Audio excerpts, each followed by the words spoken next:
May 16th, 2016, the demon race had conquered the very last inch of human territory.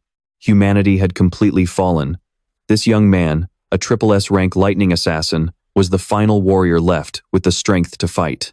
Standing before Si Chen, the Demon King scoffed with a cold sneer. "Ha, a weakling like you is supposed to be humanity's last hope?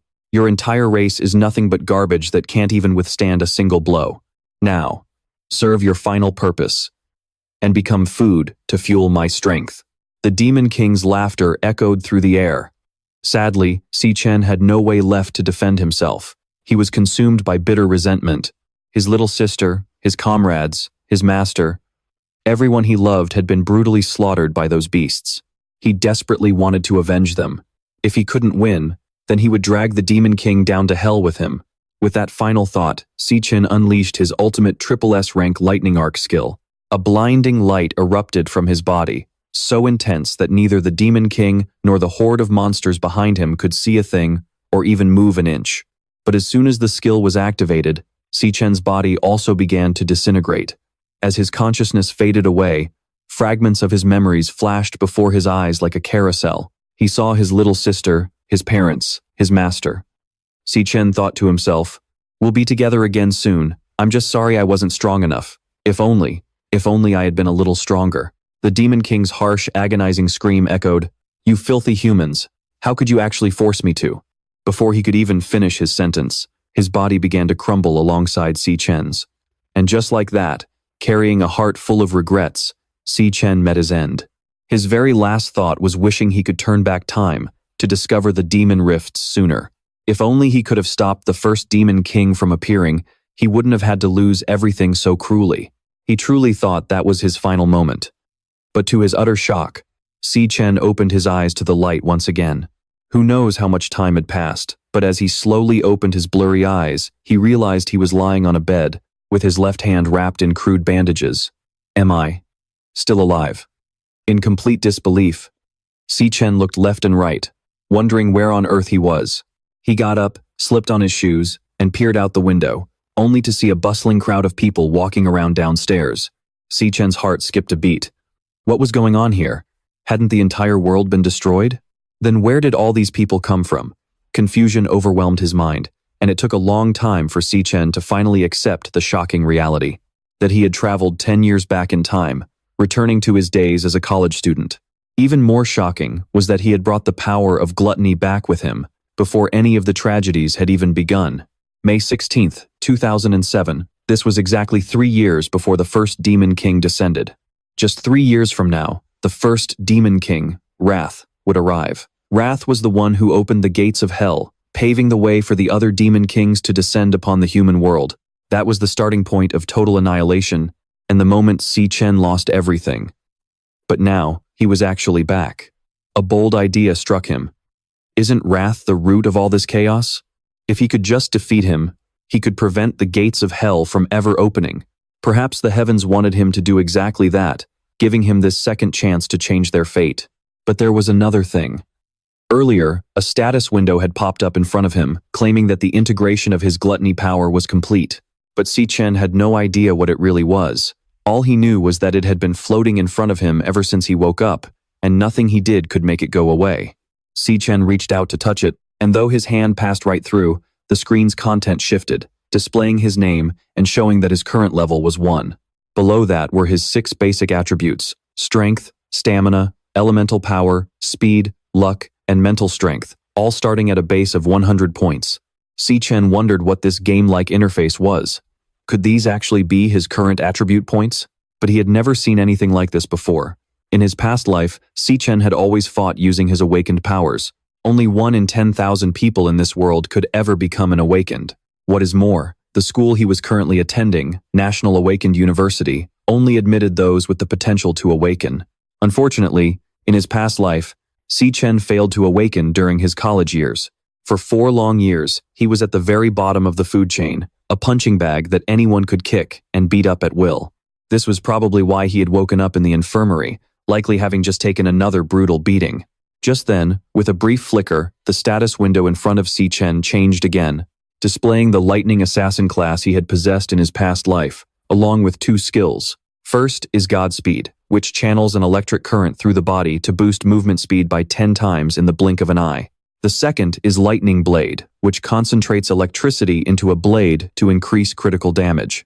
Landing a hit on a weak point will also inflict paralysis. Tran was shocked to see his class from his previous life appear as well. On top of that, he could faintly feel a surge of energy flowing through his veins right now. Could this be the power inherited from his past life? Did he actually awaken early? Just thinking about it sent a rush of adrenaline pumping through Tran's body. He immediately wanted to test his current power by trying to summon his class. But before he could succeed, the door clicked open, and a guy wearing glasses with bandages on his face poked his head in.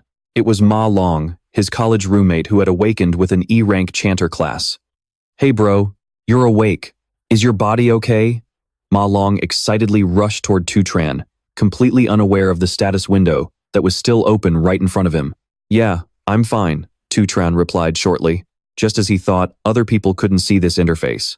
Ma Long, still not completely convinced, looked him over and was shocked to see that all of Tran's wounds had vanished. Even though he had taken a massive beating just yesterday. "Bro, is your recovery speed seriously faster than an awakened like me?" Ma Long acted like a total mother hen, constantly checking on him to make sure he was okay. Tran fell silent, recalling Ma Long's tragic end in his past life. Even though Ma Long had awakened during his college years, he remained at the very bottom of the class. In his previous life, when the third Demon King descended, Ma Long met a tragic end.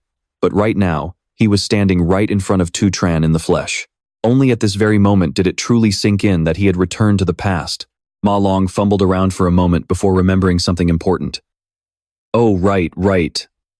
Tomorrow is the rank evaluation. If you're doing fine now, then we need to hurry back and get ready. Even though you haven't awakened yet, it still counts toward your graduation evaluation. Come on, let's go." Tran let his friend push him along. On campus, the lively sounds of students filled the air. Some were playing basketball, others were jogging, and seeing everyone so active made Tran feel deeply nostalgic. It had been a long time since he had seen so many living people. Walking beside him, Ma Long heard this, but just brushed it off as a bad joke. He asked, "Hey bro, are we seriously going to keep walking around the sports field?" Tran didn't answer, his eyes still lost in thought as he looked around. Having lost everything once, seeing this lively, bustling scene made him feel incredibly emotional. But he knew that if he did nothing, that hopeless, devastating future would inevitably repeat itself. To stop it, Tran had to make a plan immediately and find a way to level up as fast as possible. In this era, the only way for an awakened to level up was by slaying monsters inside dungeons. But all the dungeons were heavily guarded and occupied by the top guilds, giving outsiders virtually no chance to enter and farm level. If the stats shown on the status window were Tran's actual current values, then how did his strength compare to other awakened individuals and monsters? To measure power, the government classified both awakened and monsters from high to low into S, A, B, C, D, and the lowest being E rank. Most students at school, although awakened, couldn't level up, leaving them stuck at E rank. Only a handful of prodigies, or those backed by major guilds, could reach D rank. Although he could roughly estimate his level based on experience, Tran still didn't know what rank he would actually get in the evaluation. Either way, he was definitely stronger than Ma Long. At that thought, he glanced over at his friend. Of course, Ma Long had no idea what his bro was plotting. Suddenly, out of nowhere, a basketball flew in and slammed right into Ma Long's face. The impact was so hard that it knocked him flat on the ground, shattering his glasses to pieces. Right after that came a mocking, sarcastic voice. "Hey, look, isn't that Tran and Ma Long? They recovered pretty fast, didn't they?" Hearing that voice, Ma Long couldn't help but shiver. Talk about bad luck. It was him again. Tran looked in the direction of the voice and saw a few big, towering guys looking down at them with smug, nasty grins. You could tell right away they were bad news. "See? I told you these two are great punching bags.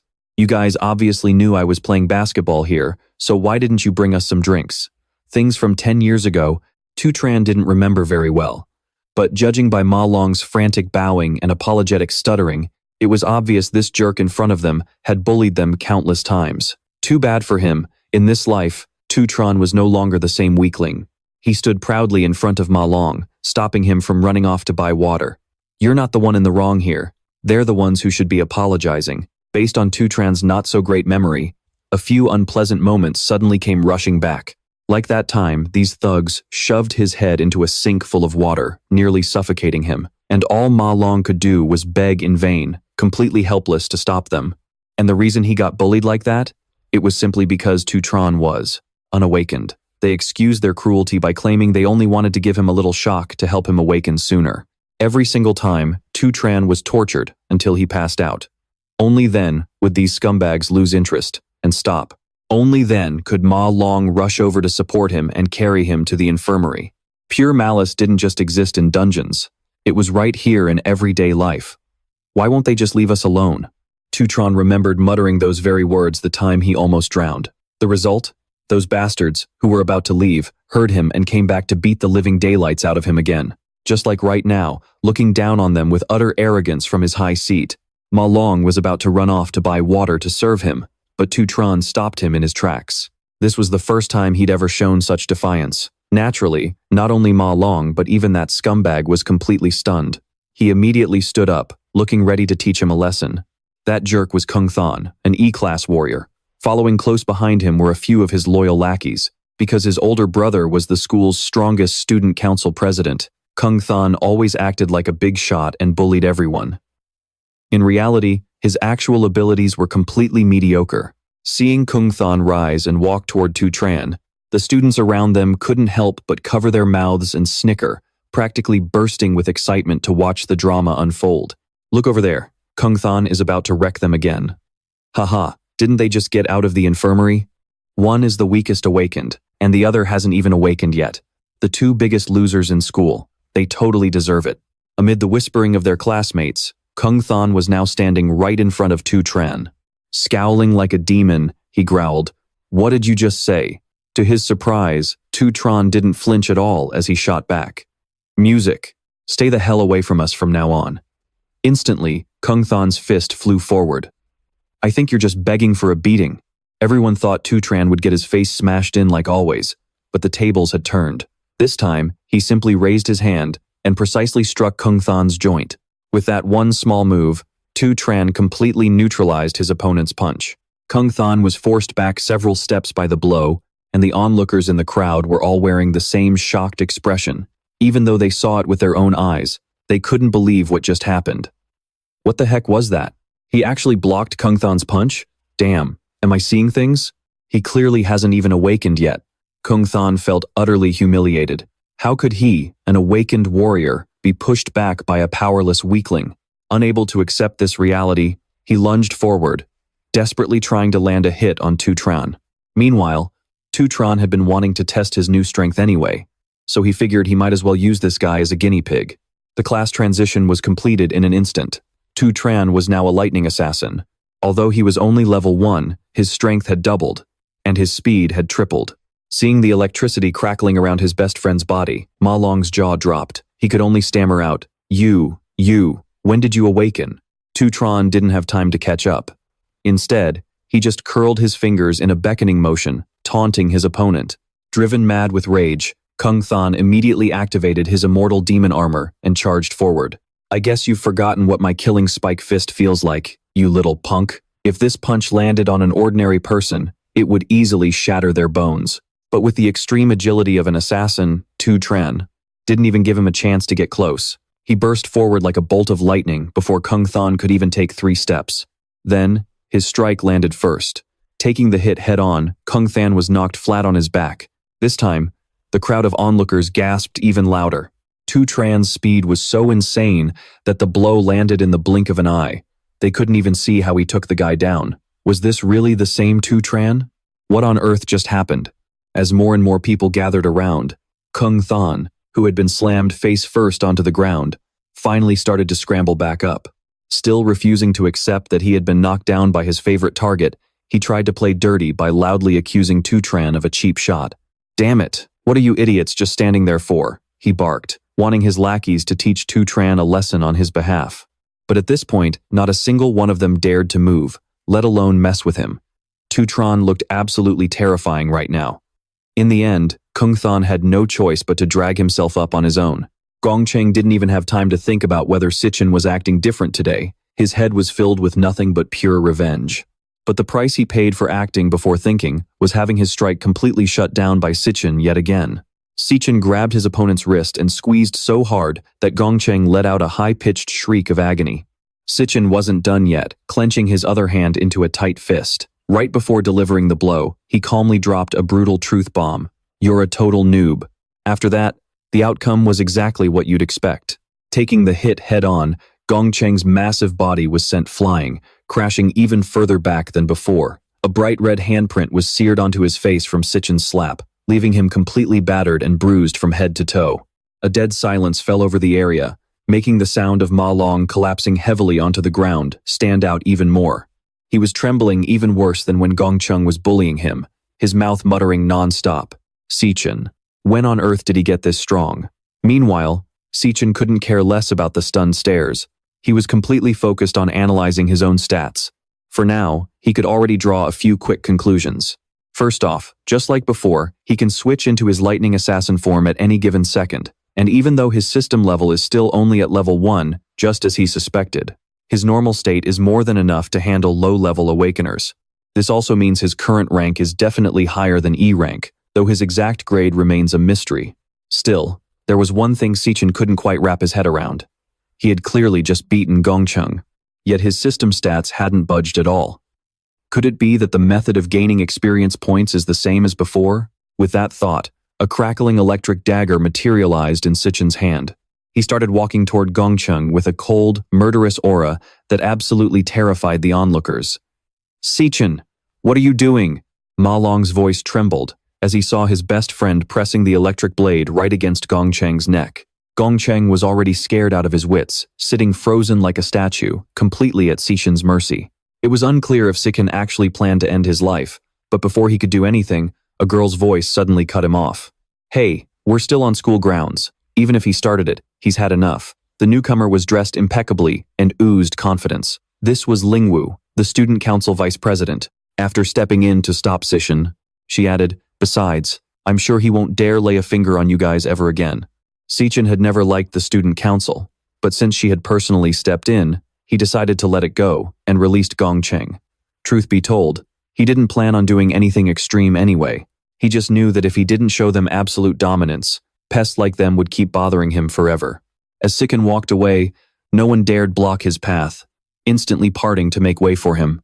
Meanwhile, Gongcheng's lackeys had huddled in a corner, only daring to whisper as they watched him go. Man, his expression back there was freaking terrifying.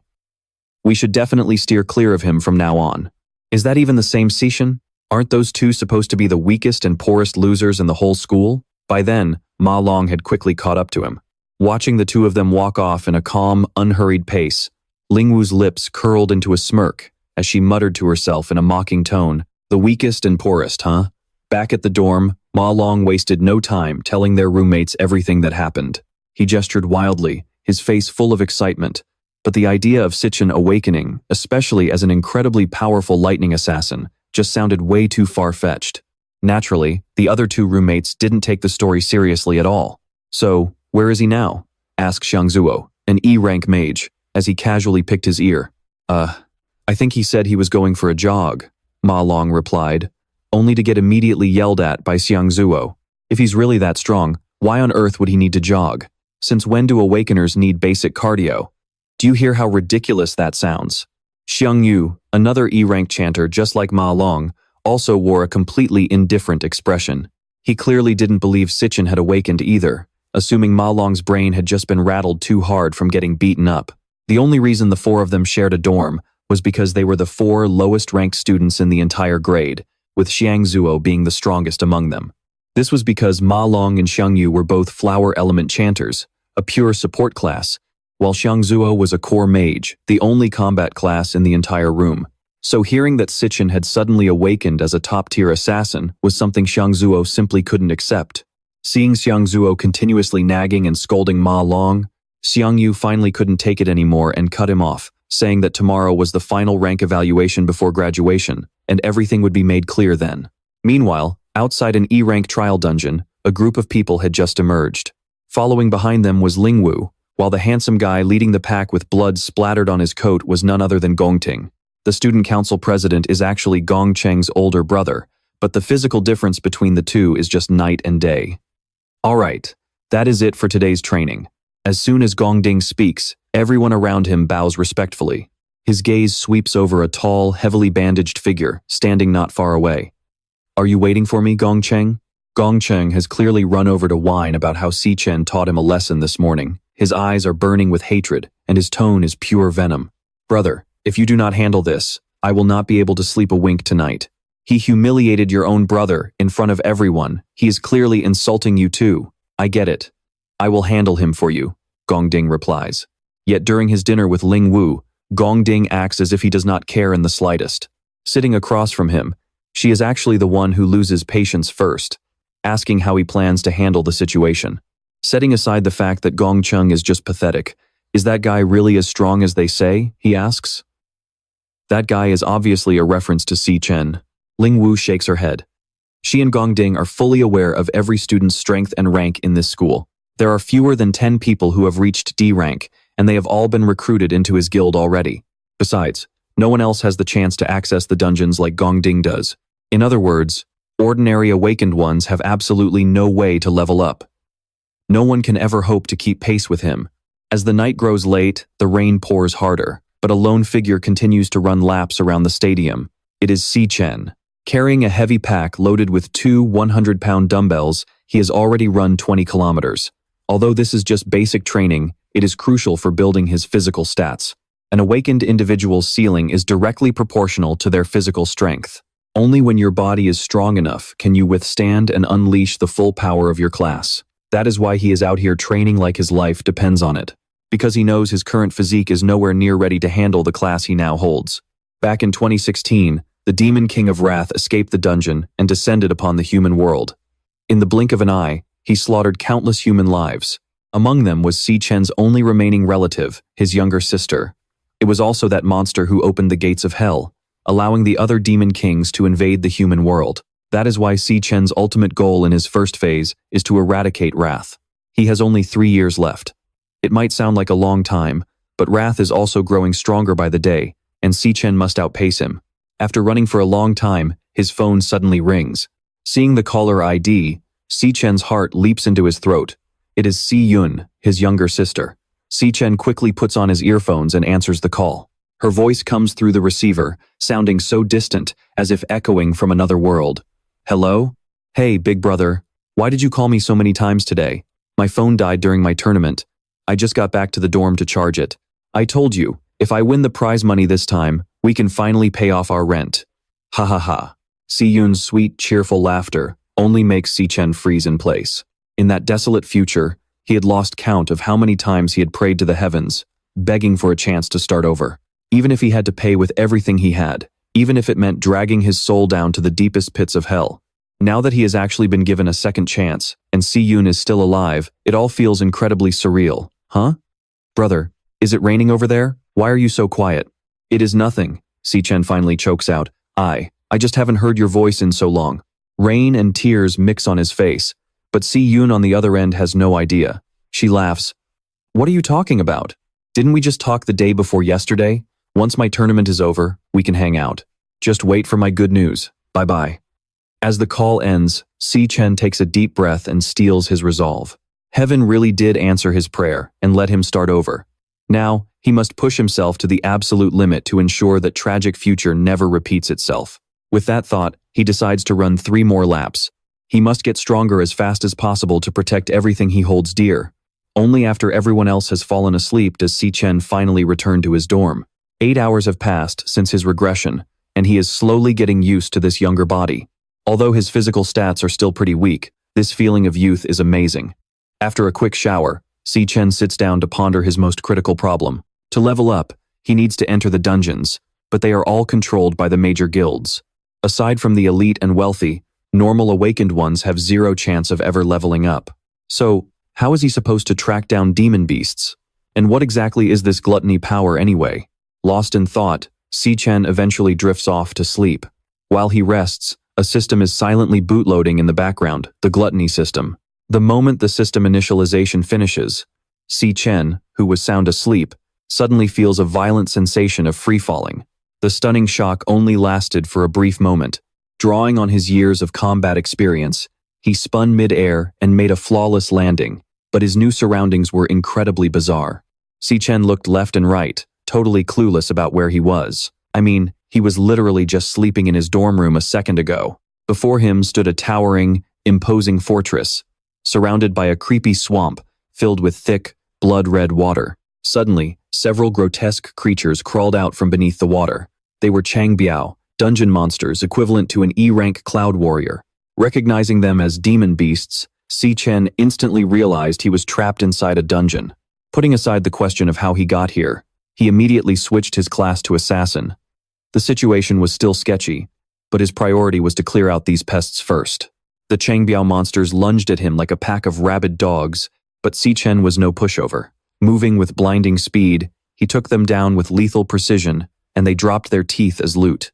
With Si Chen's current strength, dealing with E-rank monsters like these was a total walk in the park. As he fought, everything felt incredibly real. There was no way this was just a dream. And after farming the monsters for a bit, he even got a notification that he had leveled up. That proved his experience points were completely real. After reaching level 2, all of his stats increased by 5 points across the board. Si Chen's eyes widened in sheer, indescribable excitement. Did he just get a solo dungeon all to himself? If that was the case, he was going to make the absolute most of this training ground. Just as the thought crossed his mind, the boss, the blazing Changbiao King, spawned. Despite its leader status, Si Chen took it down with relative ease. Slaying the boss earned him 320 experience points, instantly bumping him up to level 3. He had jumped 2 levels in a matter of minutes. This was easily the best thing that had happened to him since his regression. Si Chen stared down at the corpse of the blazing Changbiao King, or more specifically, at the floating text hovering right above it. Can be devoured. Those words made his jaw drop. What on earth did that mean? Skeptical, Si Chen slowly reached out his hand, and a blinding light instantly erupted from his palm. Could this be the true power of the gluttony skill mentioned in yesterday's notification? Under the radiant glow of his hand, the corpse of the blazing Changbiao King was slowly sucked inside, as a progress bar materialized in front of him, showing that he was devouring his target. Once the process finished, another status window popped up before his eyes. This one detailed the stats of the monster he had just consumed. Just like that, the beast was fully absorbed, transforming into a card. Si Chen was absolutely stunned. He never imagined he could kill a target, swallow them whole, and turn their essence into a class of his own. For a split second, a memory flashed across his mind. The moment he and Demon King Lan Yue destroyed each other in his past life. Lan Yue's signature ability was to devour his foes. Had he somehow brought the Demon King's power back with him through time? The Demon King's very own power of gluttony had been stolen by Si Chen. The weight of that realization left him utterly speechless. Normally, a person's class is set from birth, determining how strong or weak they can become.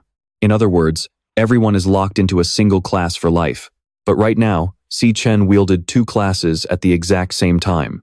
Not to mention, if he could devour other beasts in the future, he could potentially acquire countless different classes. It was a prospect that was as terrifying as it was exhilarating.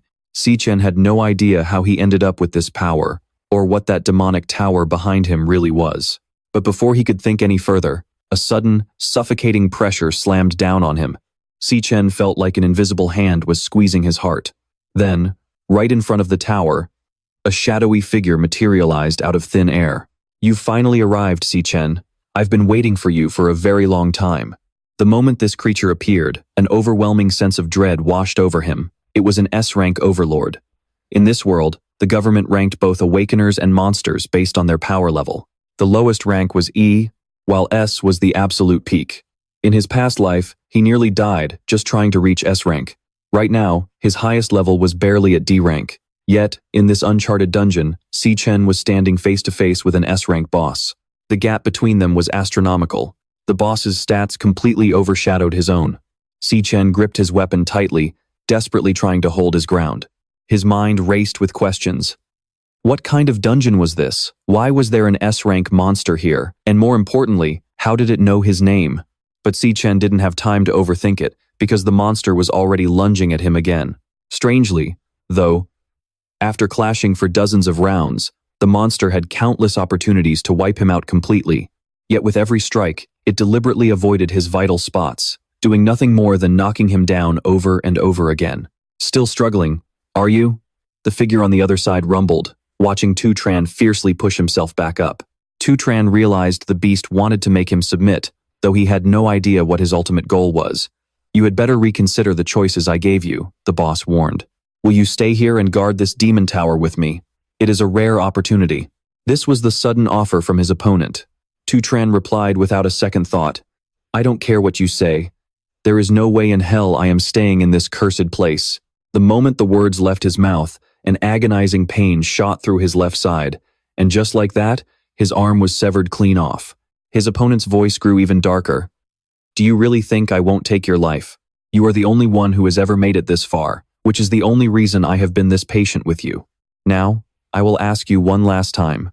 Stay here, or let me grind you into a pile of minced meat. It was clear he was not just making empty threats, because in an instant, he absorbed something from the corpses of the Tangbu, and both his stamina and strength visibly surged. The very ground beneath him shattered and rose into the air. From this angle, he looked like a massive elephant, while Tu Tran was nothing but an ant that could be crushed at any second. Even so, Tu Tran absolutely refused to back down, and defiantly spat back. I choose to kill you instead. Ridiculous, the beast scoffed. He pointed his weapon at Tu Tran, and the massive boulders surrounding him instantly hurtled toward the boy at blinding speed. He meant what he said. He really wanted to grind Tu Tran to pieces. However, with the vast combat experience from his past life, Tu Tran was not going to be an easy target. Using his nimble movements, Tu Tran skillfully weaved through the giant rocks, closing the distance between them. He had been closely observing their clash this whole time. Before every single strike, there was a 0.4-second delay as the enemy swung his blade.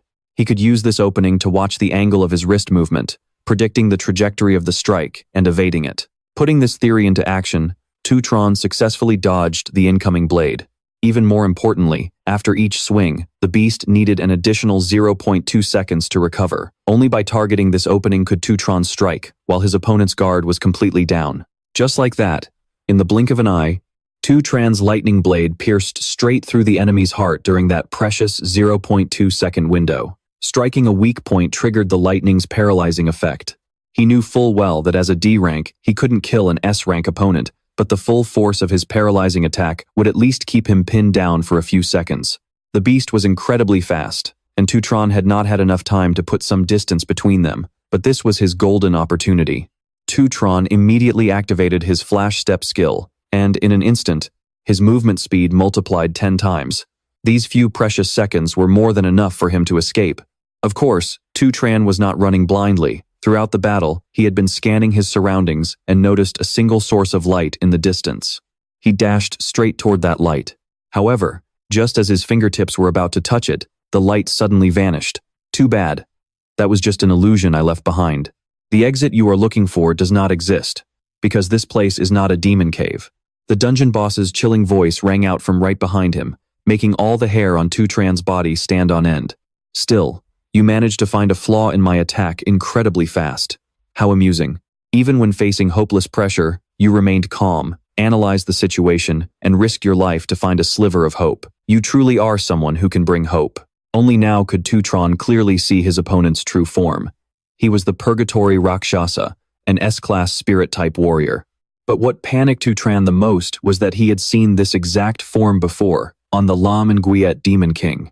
The last time he saw Lam Nguyen in that state was during their final battle.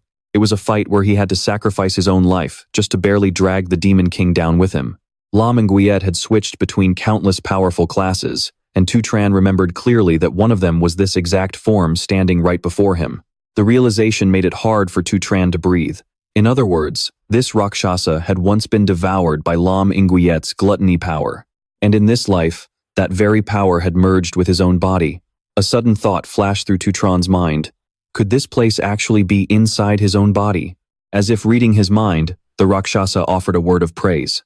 Impressive. Not only do you have remarkable combat skills, but you are also incredibly sharp. You are worthy of everything here. Before Tu Tran could process his words, a triple S-class item dropped right in front of him. It was the key to the Rift of Time, the only thing that could unlock the gates of the Demon Tower. The Rakshasa explained that Lam Guyet had devoured countless vicious demons, and the strongest among them were now sealed inside the tower behind them. Since Tutran had uncovered the secret of this place on his own, the Rakshasa handed the key over to him. Devour them, keep growing stronger, and make all their power your own. Holding that key in his hand, he still found it hard to believe. He asked Luosha why he was doing all this, and why he wanted to help him, especially since Luosha was clearly a demon beast himself. Even among demons, there is good and evil. Those demon kings slaughtered my entire clan just to satisfy their own selfish desires. I've been waiting for a chance to get my revenge. Fortunately, I finally met you. That guy was right. You are our only hope, and only you can succeed. Luosha spoke in a rush as his body slowly began to fade away, but Si Chen only focused on his final words. He had mentioned that guy, but who on earth was that?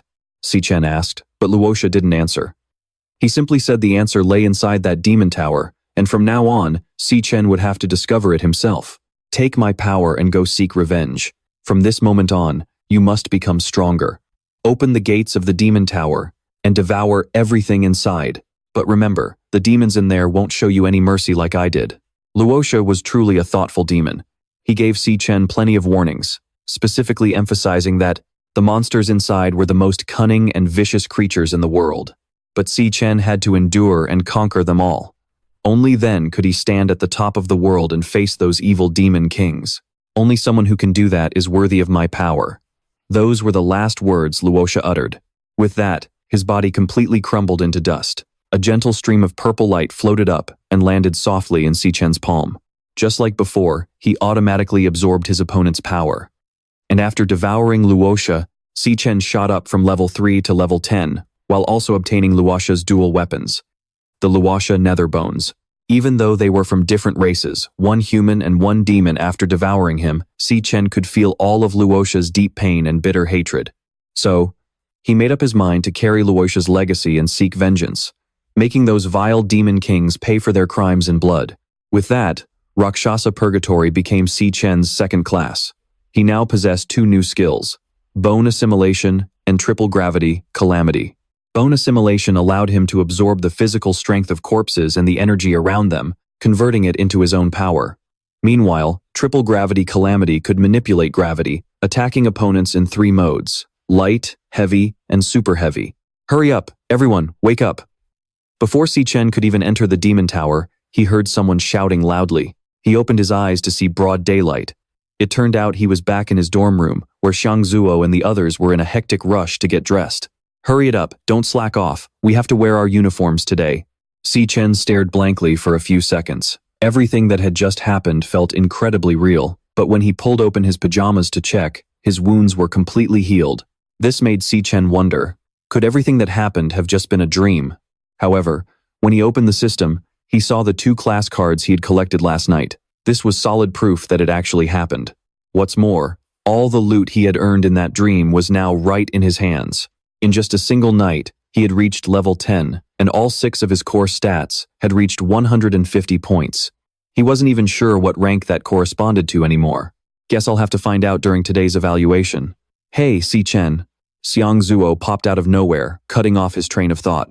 I heard someone talking you up last night, saying you've gotten stronger. They even claimed you might threaten my spot as the strongest guy in this dorm. Is that true? Though Ma Long found Xiang Zuo incredibly childish, he didn't dare speak up. After all, Xiang Zuo was obsessed with his rank, even if it was just 4th from the bottom of the entire school. He practically wanted to tell the whole world that Si Chen was still weaker than him. Let's go. The rank evaluation is about to start. I want to see how much you're actually worth. On the way to the testing hall, Xiang Zuo kept rambling on and on. Previously, their entire dorm had been graded as E rank. However, each major rank was divided into 3 sub-tiers. Si Chen, Xiang Yu, and Ma Long were all low E rank, while Xiang Zuo was the only mid E rank. The gap between each sub-tier was massive, which was exactly why Xiang Zuo was always so arrogant. So, when it comes to guys like you, I could easily take on 10 at once. Got it?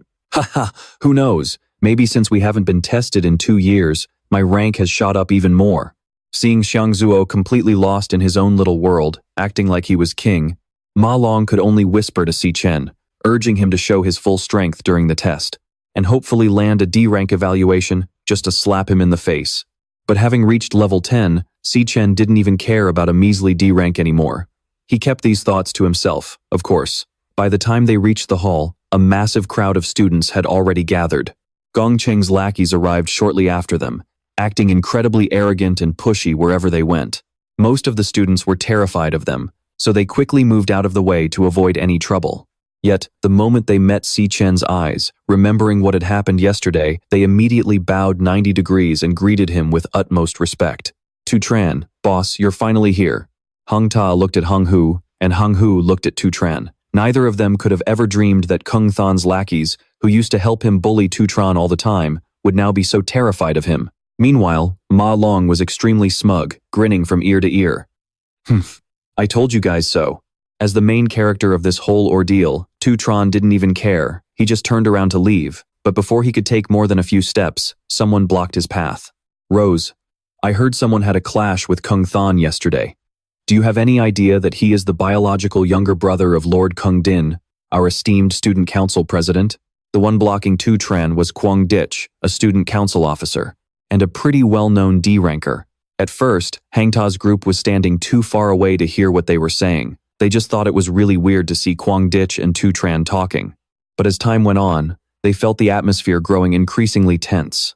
Kwang Ditch's murderous intent was heavy as he leaned in to whisper a threat in Tu Tran's ear. Do you know what? My sense of smell is extremely sharp. I can sniff out the scent of a true powerhouse, but all I smell on you is the stench of a lifetime of poverty at the bottom of society. Yet, Tu Tran remained completely unfazed. He just quietly replied, "You're nothing but a dog." These words instantly drove him mad, making him scream, "What did you just say?" Just as things were about to boil over, a voice rang out. "Kwang Dish, stop right there." Kung Din stepped in to defuse the situation. "I have already investigated the details of this matter. Kung Than was the one who started it." He added firmly, "If you do something wrong, it's only right that you pay the price." Kwang Ditch quickly backed away from Tu Tran and replied, "Understood, President." Kung Din glanced at Tu Tran to gauge his reaction, but Tu Tran just stood there, his sharp gaze holding an unreadable, mysterious depth. Right then, the examiner opened a magic portal and announced loudly, "Attention, students, the rank evaluation is about to begin. We will proceed in order of your registration numbers. Once your name is called, please come up to the stage in an orderly manner." Kung Din let out a sigh and called out to Kwang Ditch, "Let's go. We should head over and prepare for our rank evaluation." Kwang Ditch quickly followed behind with a beaming face. "Sure thing." After thinking it over for a bit, Kung Din concluded that this Tu Tran guy didn't seem like much of a threat after all. From a high floor of a nearby building, Lin Vu was watching the upcoming evaluation. This unusual sight caught a nearby observer's attention, making him curious. "What brings you out to watch the rank evaluation today? Did you find someone interesting?" Lin Vu only flashed a mysterious smile, her face filled with anticipation. This evaluation was going to be very interesting. A moment later, the examiner loudly announced the next candidate for the rank evaluation, Hang Ta. The moment he stepped up, the crowd erupted into cheers. "Go for it, brother, Hang Ta." Hang Ta reached his hand out toward the portal, his face filled with anticipation. "Let's see what my true strength really is." He strode toward the object inside the portal. In no time, Hang Ta stepped into another dimension. The rank evaluation had to be conducted privately inside a specially designed dungeon. Inside the dungeon was a mana core that could absorb energy. Hang Ta gathered a large sphere of magic power in his hand to destroy it. The Awakener needed to release all of their energy in front of the mana core. The sphere of magic power flew straight toward the core, causing a massive explosion. The core then transmitted the detected energy through cables to the equipment outside. The portal clearly transmitted Hang Ta's massive magic power. Finally, the energy would be digitized and displayed on the screen. Before long, the measurement appeared on the screen. Mid-E rank, recording complete. Had the other data not been measured yet? Down below, Ma Long couldn't take his eyes off the evaluation. Here it comes. This next part is the most important. Besides the current rank, it can also measure another crucial stat, potential, which is the highest rank that class can achieve in the future. Hang Ta's results popped up on the screen. Anyone with high potential is highly likely to receive special attention from the state. The announcement rang out. Evaluation complete. Current rank. Mid-E rank. Highest potential. C rank. But Hang Ta looked incredibly disappointed. "Seems like my rank hasn't gone up at all in the last 2 years. I really thought I'd jump straight to D rank. Right after that, another announcement was made. The next person up for the rank evaluation was Ma Long, who was currently busy trying to cheer Hang Ta up. Relax, brother Hang Ta. Ours are going to be even worse. Even though those two also got low scores, they still tried to put on a smile to comfort him. You're not the only one who didn't make it to D rank. We're in the same boat. This school doesn't have many D rankers anyway. Honestly, we might not even get a single one this year. Just then, an announcement made them all freeze in shock. Evaluation complete. Current rank, low D rank. Highest potential, B rank. She couldn't contain her excitement and practically skipped her way out.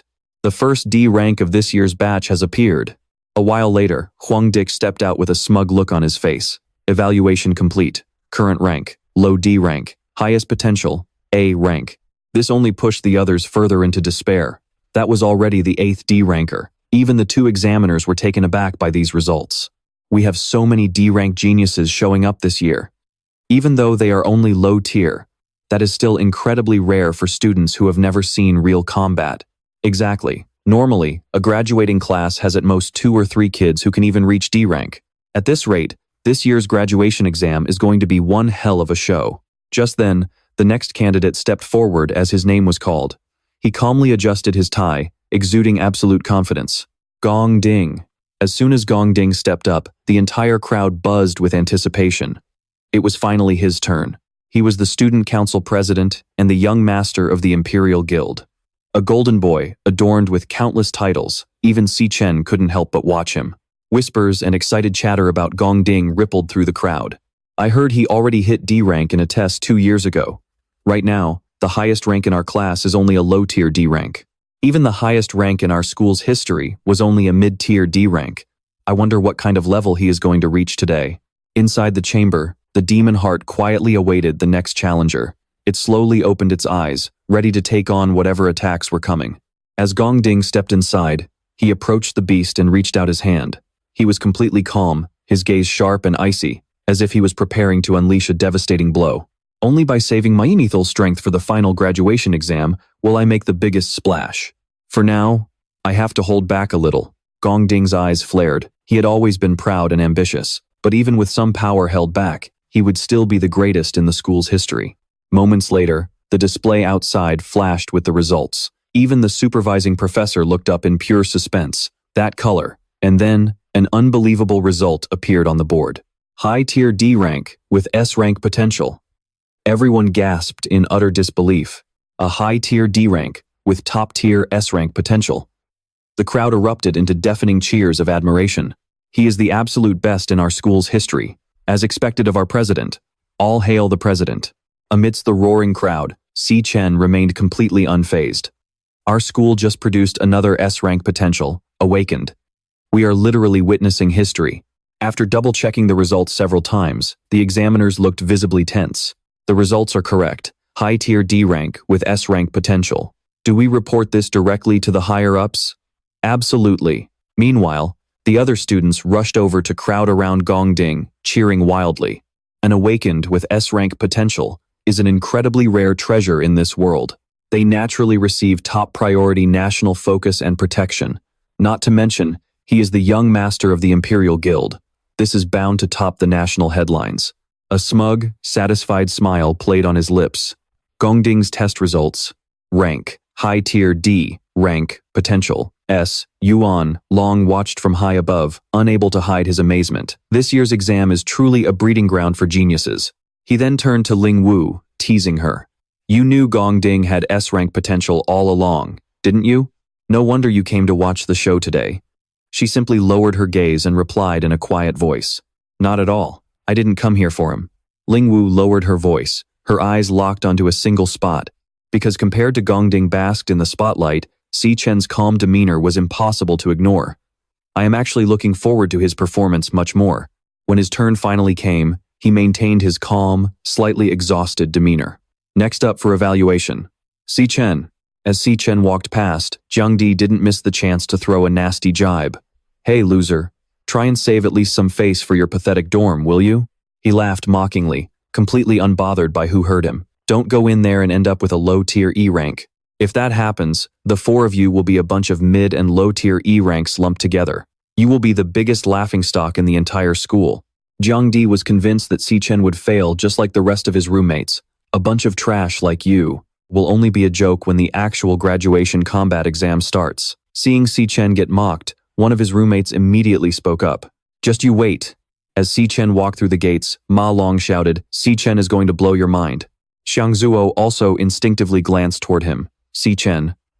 But an eerie sense of unease suddenly washed over him as the boy stepped inside.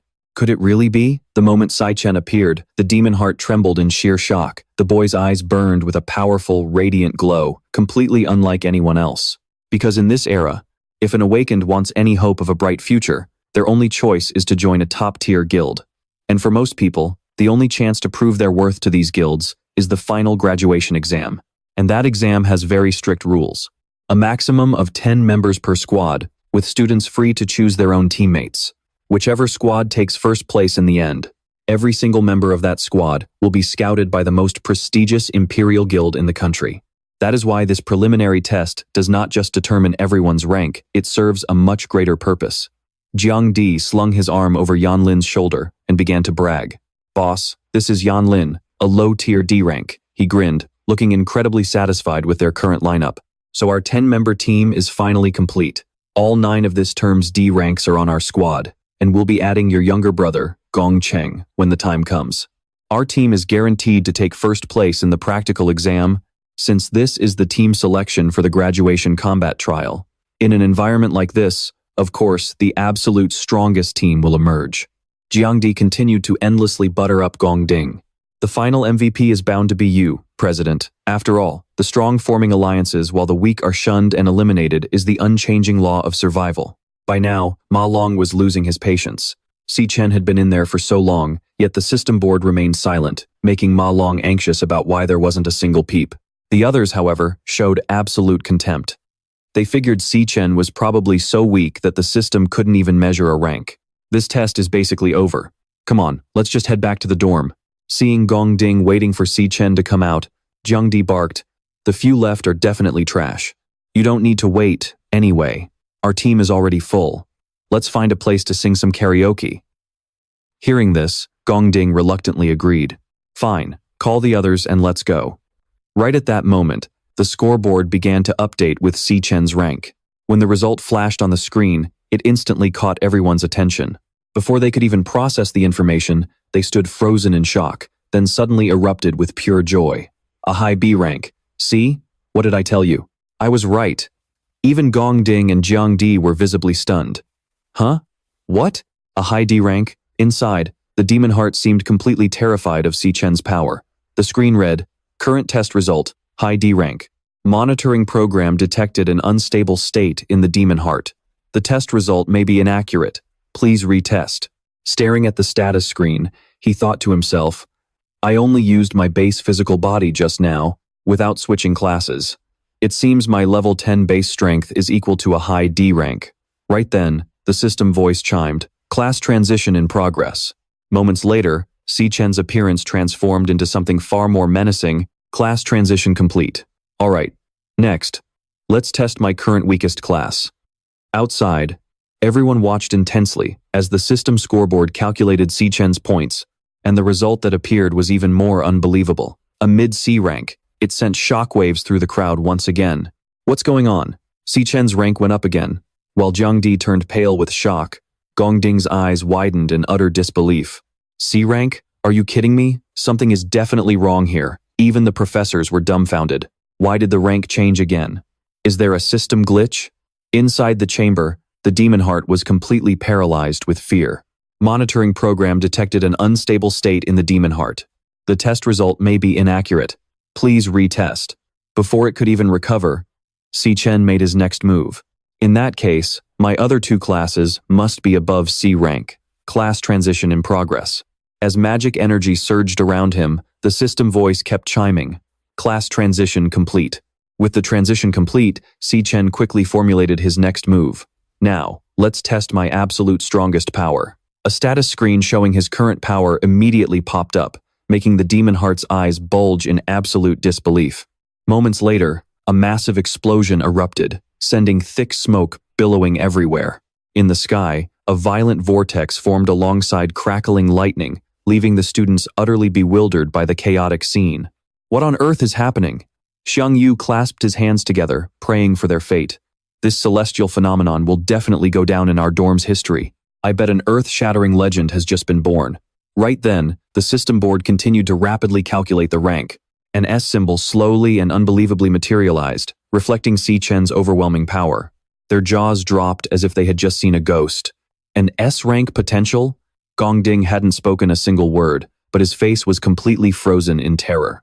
As the rank slowly materialized, a deafening alarm blared. Warning! The S-rank symbol struggled to display. Warning, system error. But the screen didn't just show one S, forcing the system to announce. Unable to measure potential. System load capacity exceeded. Jiangdi was speechless with shock, completely unable to comprehend what was happening.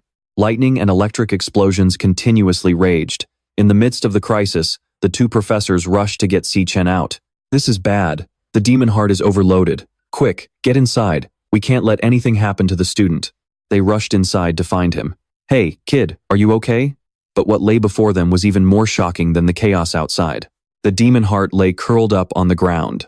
The demon heart was dead. While they examined its condition, Si Chen quietly slipped away.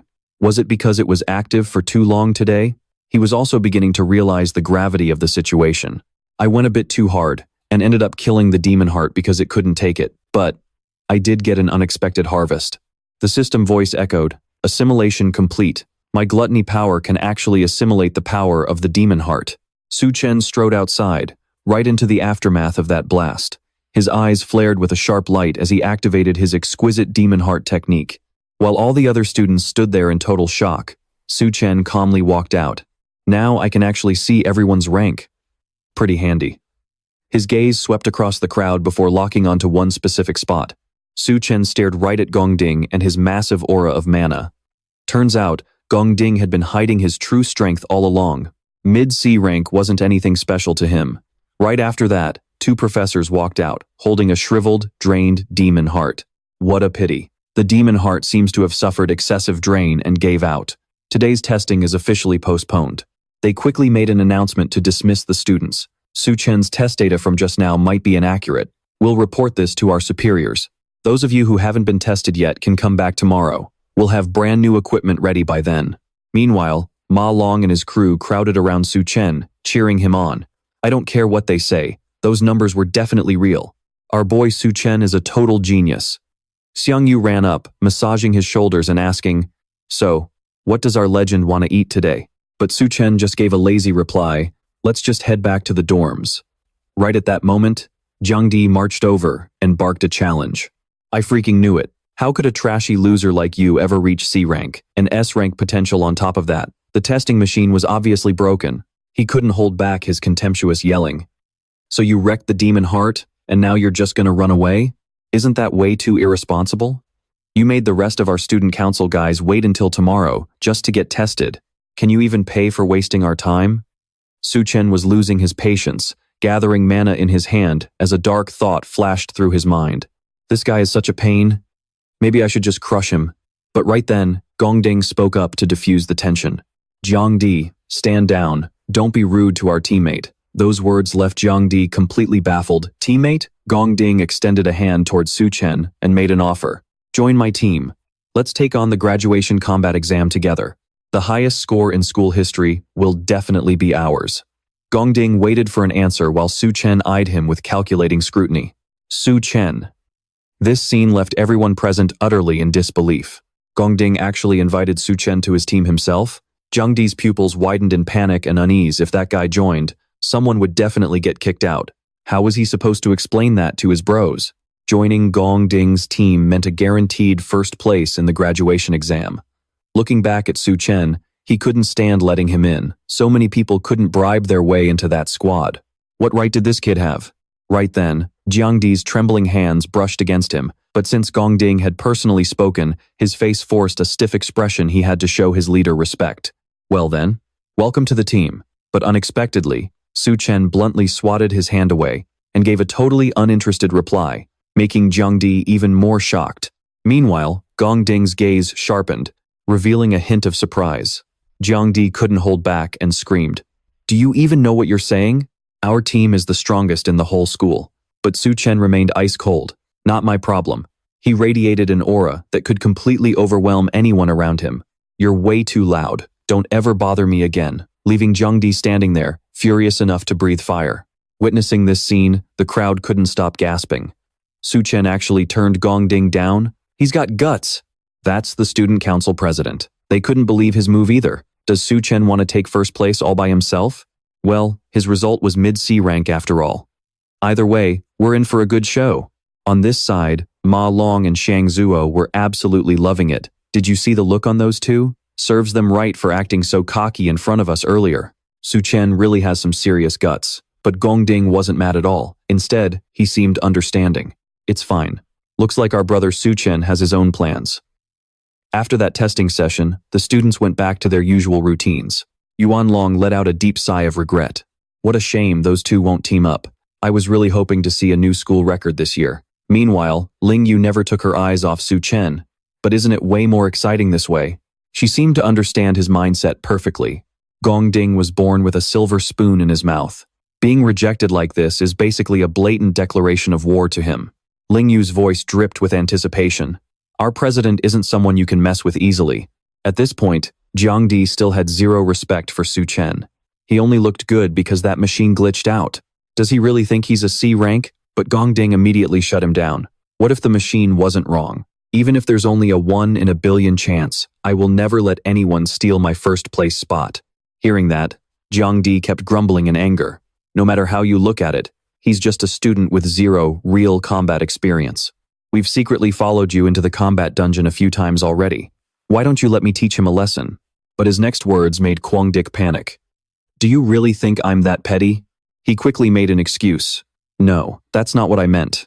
I misspoke. After that, he turned and left. In no mood to go out singing today. You and the other members can make your own plans, but not before leaving a warning.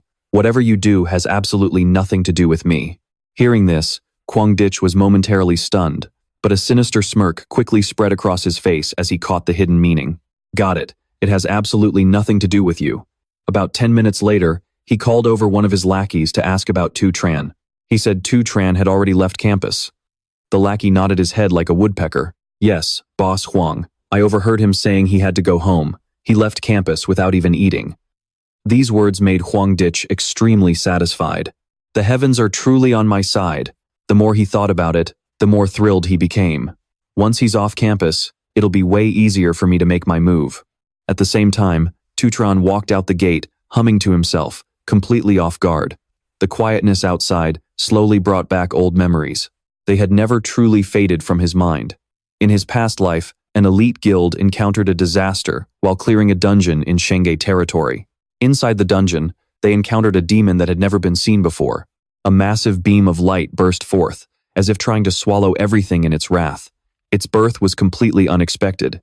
The entire elite guild was wiped out, and from then on, Wrath stepped out of the dungeon, descending upon the human realm.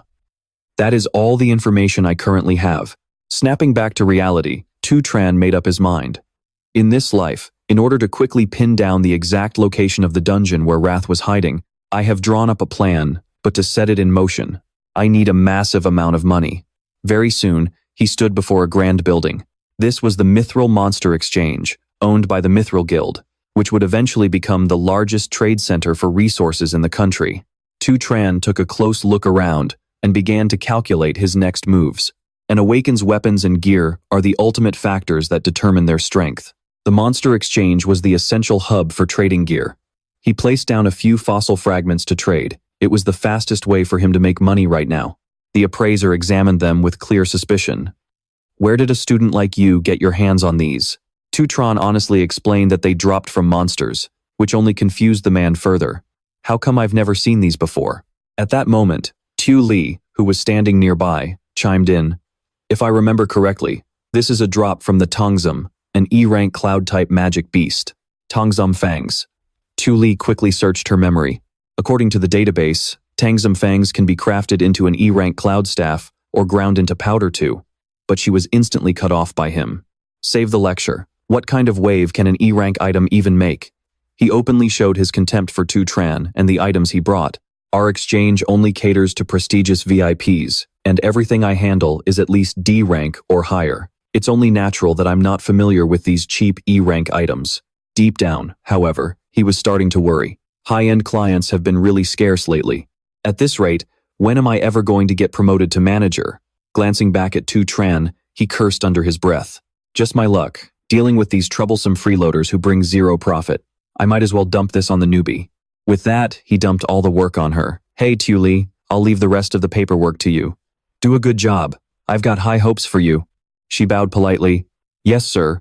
Before long, she had successfully processed Tu Tran's transaction. Here is your payout, sir. Please check the amount. Is there anything else I can assist you with? He looked at the cash and started calculating. 18,000 is barely enough for rent. Then, Tu Tran pulled out another item. Handing it over to Tu Li, he asked, Could you take a look at this for me? She couldn't hide her utter shock at the item. This giant greatsword. The more she stared at it, the more astonished she became. I've never seen anything like it, but I feel like it has to be at least B rank. No, actually, it might even be A rank. Even the senior appraiser couldn't help but walk over to get a closer look. A rank, my foot. What are you thinking? A rank gear on the market goes for over $1 million. I've worked here for years and haven't seen a single one. Just then, Thon Chi walked over and spoke. He's right. This item is certainly not B rank or A rank. The moment the clerk saw Thon Chi, he plastered a fake smile on his face. You really have a sharp eye, boss. Just like I said, how could a broke student have anything valuable? Thon Chi gently pushed up his glasses and commented, This is clearly purgatory grade gear, an S-rank item that left both of them completely jaw-dropped. After that, Thon Chi shook hands with Tu Tran to seal the deal, showing immense warmth toward his new client. Welcome, esteemed guest. He then personally guided Tu Tran inside. Please follow me to the VIP lounge to relax. If you have any requests, just let me know.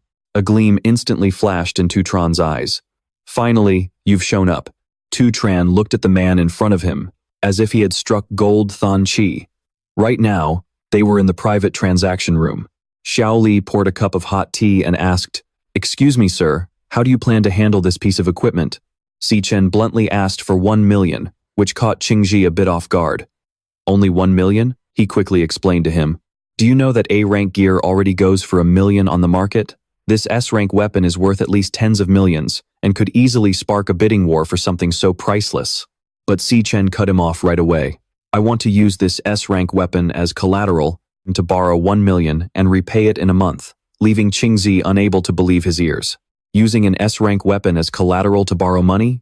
Was this really an idea coming from a college student? But he quickly put two and two together. It seemed the kid didn't want to sell it. He wanted to keep it for his own use later. His mind was far sharper than anyone his age, and he had even managed to produce such a priceless treasure. Was he some rich kid running away from home? Or an undercover genius? Either way, his background was definitely anything but simple. As if fearing Qingji might change his mind, Si Chen added, Once the 1-month deadline is up, I'll repay the principal in full, plus a 10% interest rate for the following month. How does that sound? Before replying, Qingji spoke softly, Xiao Li, please step out for a moment. Once they were alone, Qingji spoke up. If I'm not mistaken, he had quickly deduced Si Chen's identity. You are currently studying at National Awakener University, a senior about to graduate. Qingzi's voice resonated with confidence. From what I know, National Awakener University holds a practical graduation assessment every year. This year, that assessment happens to be in exactly 1 month, and the grand prize for first place is conveniently 1 million, which perfectly matches your repayment terms and the amount you're borrowing. At this, his eyes filled with intense curiosity. I venture to guess. Hearing this, Si Chen's expression turned dangerous. You're already absolutely certain you'll take first place in the exam, right? Qingzi stood up from his chair and continued. You could easily just wait a month for the prize money, yet you're in such a rush that you're willing to put up such a priceless treasure as collateral. This proves you need the cash desperately right now, and this desperate measure is your absolute last resort, correct? Finally, he softened his tone as if sealing a deal. If that's the case, I'll gladly agree to this deal. I can give you 1.5 million in cash right now, completely interest-free for 1 month. He then reached out his hand, wanting to establish a friendship with him. These words left Si Chen a bit stunned. Seeing this, Qingji gave him a quick wink and spoke with absolute certainty. Don't worry, what happens today stays strictly between us. But if you have any other business in the future, please give us priority. I promise to give you the absolute best deals. How does that sound? A smirk played on Si Chen's lips, thoroughly amused. To deduce his identity and goals from such limited information, this man was incredibly sharp. He understood the situation perfectly but didn't exploit it to drive down the price. Instead, he offered even better terms to secure a long-term partnership. He truly lived up to his reputation as Qing Zi, the man who would eventually build the Mithril Exchange into the #1 trading hub in the world. After that, he shook hands with Qing Ji. If he wanted to make Si Yue pay, he couldn't do it all on his own. Si Chen felt that he could trust this man, and finding a reliable partner was crucial. After their discussion, Si Chen placed his hand onto a magic circle. Qing Ji spoke with a beaming smile. The magic contract is complete. The money has been transferred to your account. He couldn't help but ask out of curiosity. By the way, now that you've put up such a great weapon as collateral, what do you plan to use for the graduation assessment? Do you need me to lend you some gear? Qing Ji quickly pitched the services they offered there. We don't have any S-rank gear in stock right now, but we still have plenty of B-rank and even A-rank options. But Si Chen immediately cut him off to decline. That won't be necessary. Leaving them completely dumbfounded, he pulled out yet another sword. I have another weapon just like that one, he said, sending a collective shockwave through everyone in the room. Holy crap! Finally, they bid farewell to Si Chen, their eyes shining with awe. A true young hero. Have a safe trip, sir. Afterward, Qing Ji made an announcement, looking incredibly satisfied. Since Xiao Li managed to secure such a valued guest, she is promoted to supervisor effective immediately. Before leaving, he suddenly remembered something. Oh right, Si Chen said softly. I'd like to buy one more thing. The scene shifts to the long-distance bus station in Changcheng County. Old memories began flooding back into his mind. In my past life, money was a constant struggle that kept us down for a very long time. Back then, he had just graduated, hadn't awakened yet, and had no opportunities to turn things around. As Si Chen delivered packages, he muttered, "It's almost overdue." He had worked tirelessly, taking on any odd job he could find just to barely scrape together enough rent money.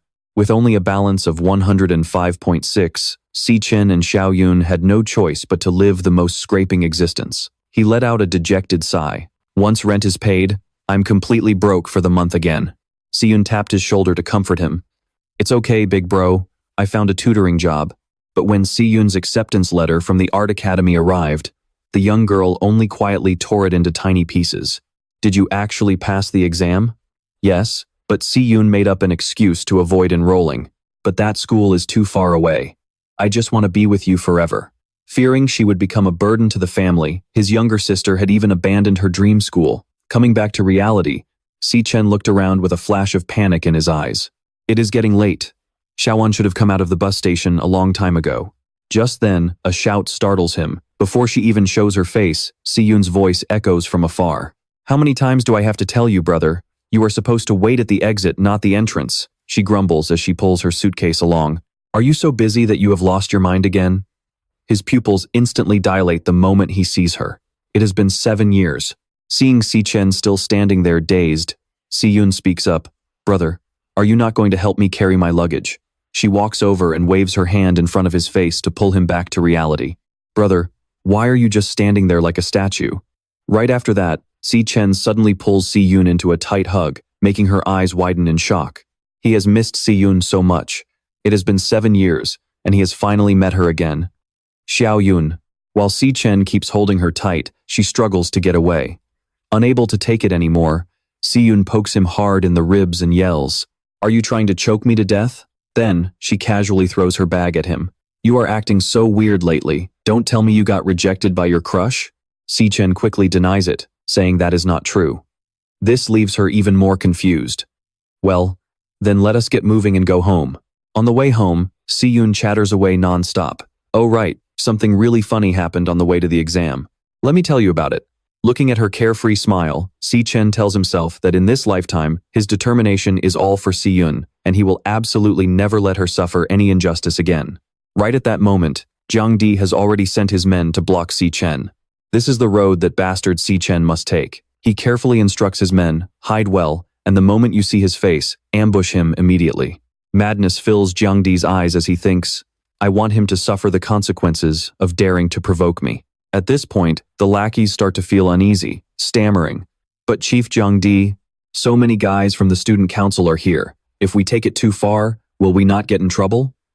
But Jiangdi does not change his mind. I originally just wanted to teach him a minor lesson, but that kid's attitude is just too infuriating. Do those bottom-tier E-class trash think they are class? How dare they mess with me? Si Chen's arrogant words are still deeply engraved in his mind. You are too noisy. Do not bother me in the future. Then Jiangdi instructs them. So in a moment, you guys must beat him half to death. I must cripple him. I will make sure he cannot participate in the graduation exam in 2 weeks. And he is extremely confident in his own skills.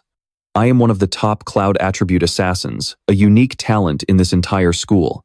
Just you wait, you show-off brat. Meanwhile, Si Chen and Si Yun are walking home together. Suddenly, she feels suspicious. Brother, you have been acting so weird these past 2 days. Is this because of the pressure from the graduation exam? But Si Yun quickly mumbles to herself. Then again, a straight guy like you could hardly be burdened by emotions anyway. Then she raises her voice to encourage him. Brother, no matter what, you have to pull yourself together. Did you not tell me that life is long and opportunities will come soon enough? As they walk, she hums to recall the melody of a song. How did that song go? Believe in yourself. Seeing this, Si Chen feels incredibly warm inside. Xiao Yun is so perceptive, noticing a difference the moment they met. Right now, she still does not know that he has awakened, so she still thinks they are living the same frugal life as before. Playing along, he quickly gets into character, saying, I am really fine. Xiao Yun, this makes Si Yun even more surprised. Is he still acting tough just to protect his fragile male pride? Then she frantically shakes her head, thinking, men start building walls around themselves once they reach a certain age. The books are indeed right. It looks like my dear brother has reached that age. Meanwhile, someone is spying on them from behind. He signals Jiangdi, Chief, that brat has his little sister with him. Hearing this, Jiangdi laughs in amusement. Well, is that not just perfect? There are no cameras in this alley. The boys are in for a treat this time. But Si Chen seems to have noticed their presence as well. Feeling this aura, he immediately figures out they are from the student council. Si Chen is completely unfazed by their madness. To think they would dare to track him all the way here. Swiftly, Si Chen pulls out his earphones and places them on Si Yun. He has thought of a way to distract her. Xiao Yun, there is a song I really like. I have been listening to it on repeat lately, so give it a listen. Since when did you start liking music, brother? Si Yun closes her eyes to feel the melody, thinking, that is fine. Music can express a person's state of mind. Looking at Si Chen, she whispers to herself, let me understand you a little better, brother. Meanwhile, he has already gotten into a combat stance. He assesses their power levels to decide the order of attack. Si Yun closes her eyes slightly, enjoying the music Si Chen put on for her. What color reflects the sunken shadow? While he steps forward to face them, the sky shatters with the echo of a farewell, a calendar worn down by time, the final proof of human civilization. Si Chen clenches his fists as old memories from his past life back in 2016 flash before his eyes, the year he lost his very last family member. It wasn't until 2016 that I was finally reincarnated and came back, finally reuniting with my sister. Intense magic surged around Tu Tran. This was the first time in 7 years that I was reunited with my family. Then, filled with rage, he charged straight at them. Yet, you bastards dared to come here and cause trouble. Every single one of Tu Tran's strikes was so decisive that they didn't even have a chance to fight back. The guys standing in the back turned pale as they watched their comrades get taken down so easily. Meanwhile, Tu Van was still listening to her music, completely oblivious to the world around her. Discarded devices turned into specimens. Ruined remains transformed into lush, green mountain peaks. While that melody seemed to fuel Tu Tran with power, there is no one left to play with me, only facing the cold, emotional roller coasters of life. As he charged forward at an unbelievable speed, the guy instantly panicked. He knocked them all down in a clean and elegant manner. Just as one of them prepared to pounce, Tu Tran greeted him with a sharp kick. Taking advantage of his distraction, another thug rushed in, like a shooting star blazing through a brilliant galaxy, but Tu Tran still quickly grabbed and locked his arm tight. I reached out desperately and slammed my elbow down hard to break his bones. The music kept playing, finally earning a faint sound. The guy could only scream in agonizing pain, crying out about his hand. But Tu Tran wasn't done yet. landing another solid punch right to his face. The kick sent him flying backward along with the others. I will do everything in my power to protect that fragile star. By now, Huang Dich was completely terrified, wondering what on earth was wrong with this kid. He couldn't believe his own eyes, shocked by how insanely strong the kid was. Meanwhile, Tu Tran continued his relentless assault without showing any signs of exhaustion. It seemed like his strikes were only getting more powerful with each passing second. As Huang Dich watched, Tu Tran suddenly lunged at him, forcing him to grit his teeth and show off. I am a Yunting-class assassin, but before he could even finish his sentence, Tu Tran struck. Do you damn well think I can't beat you? Without giving him a chance to say another word, the boy threw a decisive punch and kicked him away. But he didn't stop there. Tu Tran kept unleashing his attacks. His face distorted from the impact as Tu Tran delivered yet another brutal punch, scraping him hard against the ground before sending him flying headfirst into the dirt. When Huang Dich opened his eyes, he saw a figure standing over him. The figure, with glowing red eyes, slowly approached. It was Tu Tran, who uttered a chilling threat, warning him that he had already told him not to piss him off. His eyes burned with terrifying rage, asking if the guy didn't understand human language. Huang Dich, with tears streaming down his face and blood pooling on the ground, thought to himself, all my ribs are broken, and I've completely lost feeling in my legs. The test results were true. Tu Tran is definitely not just B-class. He stammered, desperately trying to apologize. But Tu Tran remained utterly cold, pressing a knife against his face to threaten him, telling him to shut up because if he made another sound, he would kill him. This action plunged Huang Dich into an even deeper panic. Tears streamed from his eyes, knowing that the boy's gaze didn't lie. He really is going to kill me. At this moment, the Tu Tran standing before him was more terrifying than anything else. He was clearly just a student, so why was his bloodlust so overwhelming? What on earth had he gone through? At the same time, Tu Tran slowly furrowed his brows and said, every single word I say next, you'd better commit to memory. His tone grew sharper and colder as he continued, you pieces of trash can rot however you want, but do not bother me. If you dare threaten my sister's safety, or even so much as appear in her line of sight. As he spoke, Tu Tran deliberately pressed the blade against Huang Dich's lips until they bled, warning him that one by one, a sudden flash gleamed in his eyes as he spoke in an icy voice, I won't hesitate to make them disappear forever, got it? While the blade continued to scrape against Huang Dich's lips, tears involuntarily welled up and ran down his face. After a moment, Tu Tran slowly turned around and walked away, leaving Huang Dich completely drained of strength, collapsing onto the ground behind him. The scene shifts as the familiar lyrics of a song echo. When the migratory birds return, the sky shifts between rain and shine. Tu Van looked so lonely with her blank expression. The song continued to play, singing, the calendar is no longer stained, and my shadow is gone from beneath the dawn. Tu Van couldn't help but tear up, wondering why this song made her feel like crying. Her lips tightened involuntarily as she lowered her head. It's only been a few days since we last saw each other, yet it feels like you've really gone through so much. You're not that lonely, brother. Aren't I always right here with you? Then, Tu Van suddenly turned her head and playfully complained, brother, I really hate it when you use this trick. However, Tu Tran pulled out a small gift box, causing her to freeze in place for a few seconds. After a moment, he spoke softly in an affectionate tone.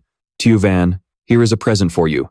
The moment she saw it, Tu Van's eyes widened, her cheeks flushing with surprise. It was a holographic magic paintbrush, and the latest model from the Drac group at that. Holding the small gift in her hands, she asked in confusion and curiosity, this costs over 10,000. Where on earth did you get the money for this? As those words left her mouth, Tu Tran couldn't help but look at her with a hint of self-blame. In my past life, I failed to protect you, and I couldn't even save your dreams. Meanwhile, Si Chen kept staring at the pen, looking conflicted. Maybe we should return it. It's way too expensive, and I don't really deserve it anyway. Right across from her, Si Chen hid his blood-stained hand behind his back. In this life, standing right in front of Si Chen, he made a silent vow. I will protect everything that is yours. Far behind them, hidden in the shadows, the thugs Si Chen had just beaten to a pulp, groaned weakly on the ground. Help, call an ambulance. In another scene, the pen came alive in the artist's hand, drawing flowing lines that looked like rippling water. Si Chen excitedly watched the fish she had just drawn. This is amazing. I can actually draw holograms right in mid-air. Meanwhile, Si Chen was focused on eating his noodles.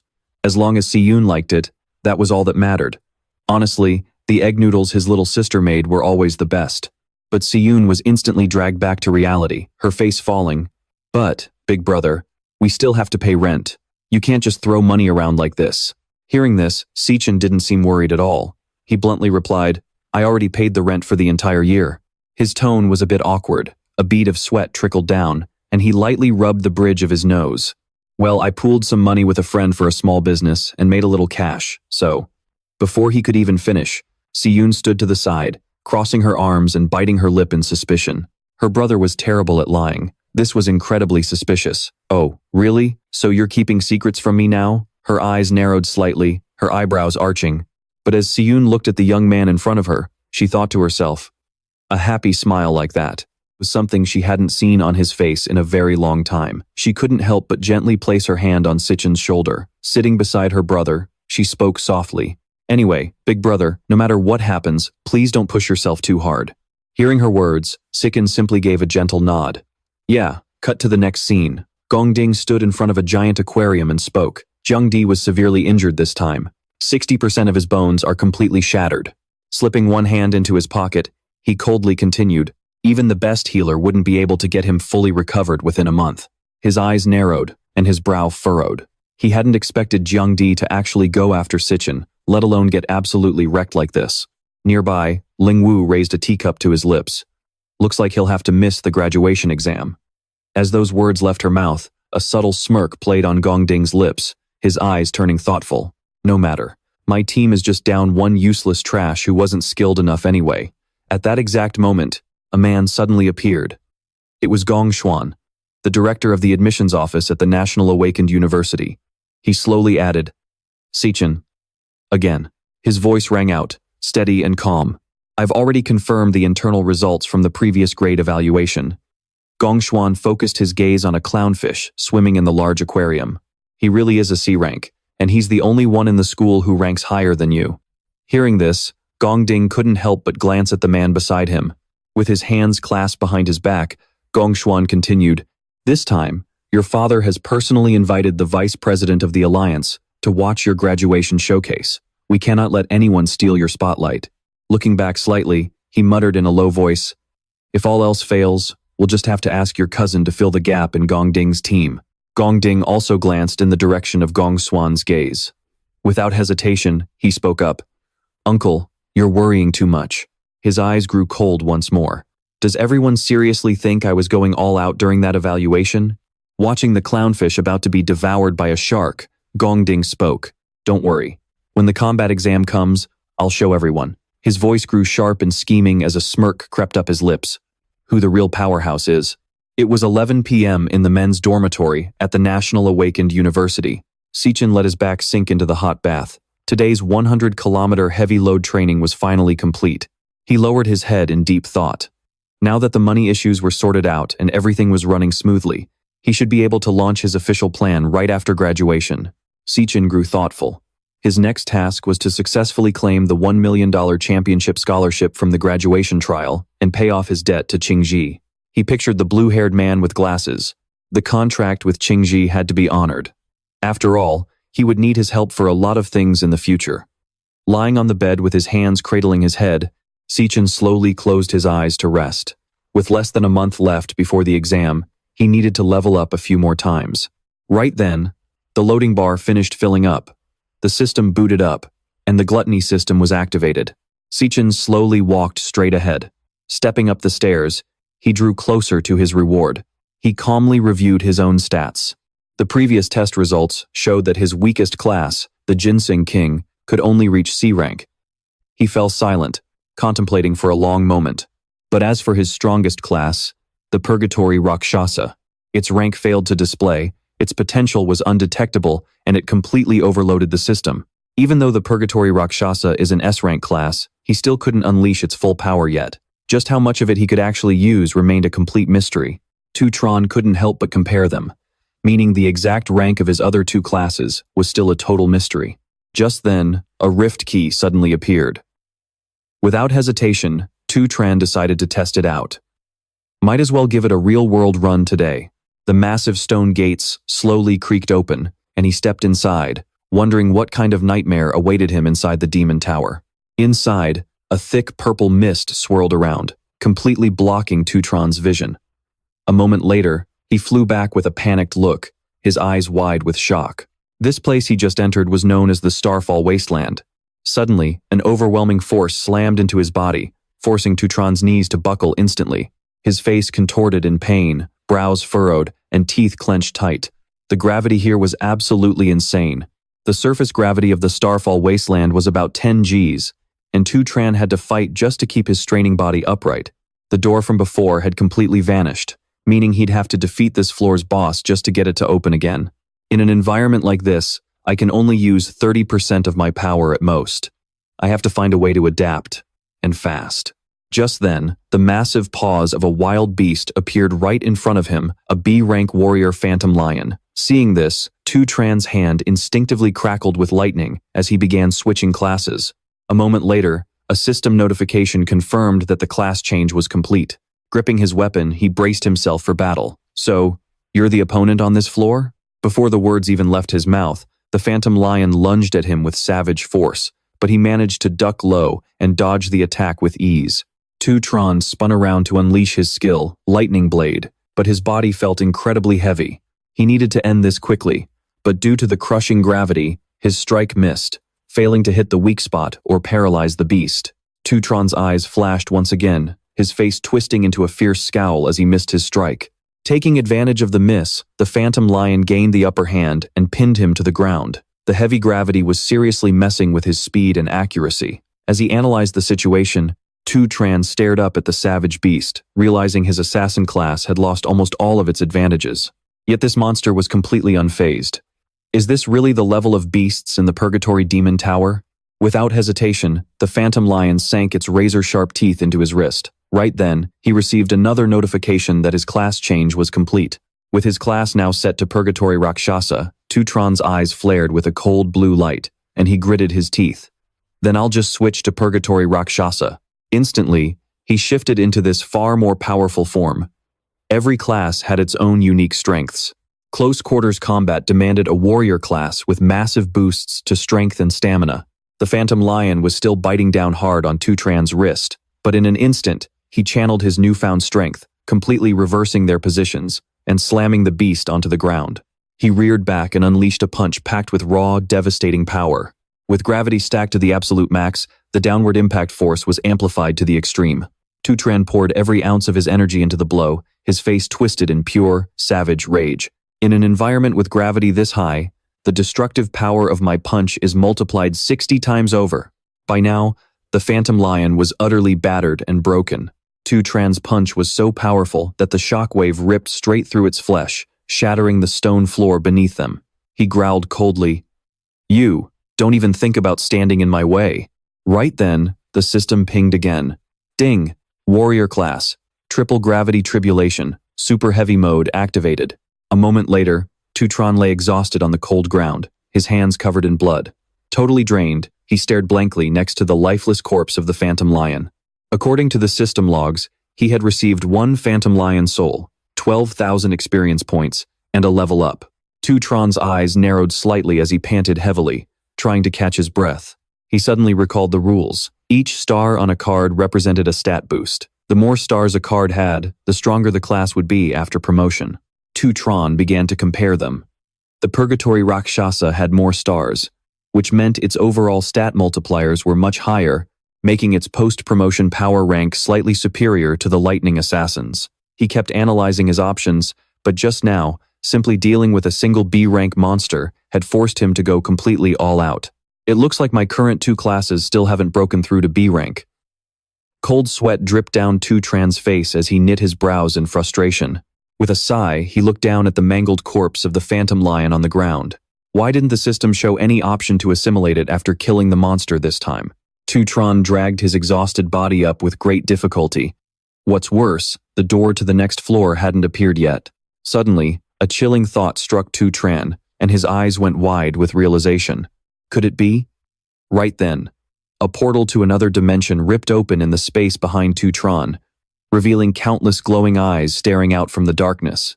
Panic washed over Tutron. Had the actual floor boss not even shown up yet? He watched in horror as a whole pack of phantom lions leapt out of the portal, realizing that the one he had just killed with all his might was nothing but a common mob. Before he could react, one of them lunged forward and sank its fangs deep into his shoulder. Right after that, the other beasts quickly lunged at Si Chen. Thoughts swirled in his mind. In this very moment, I finally understood the true meaning behind the Purgatory Rakshasa's words. Si Chen made no attempt to fight back, letting the ink illusionist do whatever it pleased. Once you open that door, endless pain is all that awaits you. Looking at their razor-sharp teeth, he remarked, but you have to endure it all. In that instant, Si Chen's face twisted in sheer terror. He had to conquer it all. Back to reality, he bolted upright, completely dazed. In his dorm room, Si Chen gasped heavily, gripped by fear. He instinctively reached up and touched his neck, recalling the sensation of shredded muscle and torn flesh. The agony from that dream had felt terrifyingly real. His eyes narrowed in discomfort, drenched in cold sweat. If he wanted to get stronger, there were no shortcuts. This lonely, grueling path of purgatory was only just beginning. On Friday, October 20th, 2157, the Grand Hall of the National Jia Awakener University was packed. The main lecture hall was hosting the class of 2157, specifically for the National Jia Awakener University graduation, practical combat exam, and team registration ceremony. Sitting on the evaluation panel was Gong Xuan, the director of the recruitment office. Seeing this, some of the students started whispering to one another, "Hey, did you guys hear? Word is that even the top brass from the Guild Alliance are coming to watch this graduation exam in person." Meanwhile, Si Chen sat in the very back row, listening with his eyes closed. No wonder they changed the exam rules this year.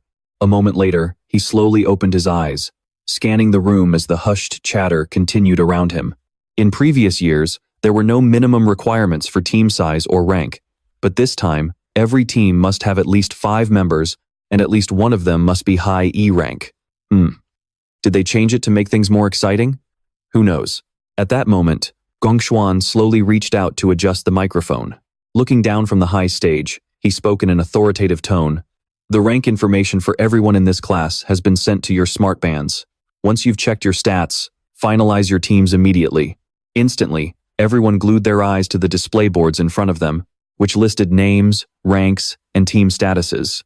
Suddenly, a boy spoke up in complete disbelief. "Wait, this can't be right." On the screen it read, "Si Chen, low E rank." Ma Long stood there in complete shock, unable to believe his eyes. "Si Chen, how on earth are you only a low E rank?" At the same time, a girl spun around, her face pale with shock. When Si Chen was tested before, he was clearly a C rank. Why is he suddenly a low E rank now? Another guy quickly chimed in. "Turns out the testing device really was broken last time. I was actually thinking of teaming up with Si Chen if I couldn't get into Gong Ding's squad. Who would have thought he's just a low E rank?" Another voice chimed in without hesitation. "Well, he's done for. No one's going to want him on their team now." Amidst the rising noise, someone else sneered. "This graduation exam is a big deal. Who'd be stupid enough to drag a low-rank deadweight along?" Si Chen turned down Gong Ding's invitation earlier. He must be green with regret now. Meanwhile, Gong Ding sat in silence, his brow deeply furrowed. He glared intensely at Gong Xuan, who was sitting across from him. The older man let out a smug, mocking sneer. "My useless nephew, when will you finally learn how to wield power and manipulate people? Is this how they abuse their power and connections?" With his hands clasped under his chin, looking scheming, he thought, "Let me teach you a lesson. That way, your opponents won't even have the right to participate." As soon as the announcement came over the speakers, telling students to hurry up and form their teams, all kinds of foolish recruiting attempts started popping up.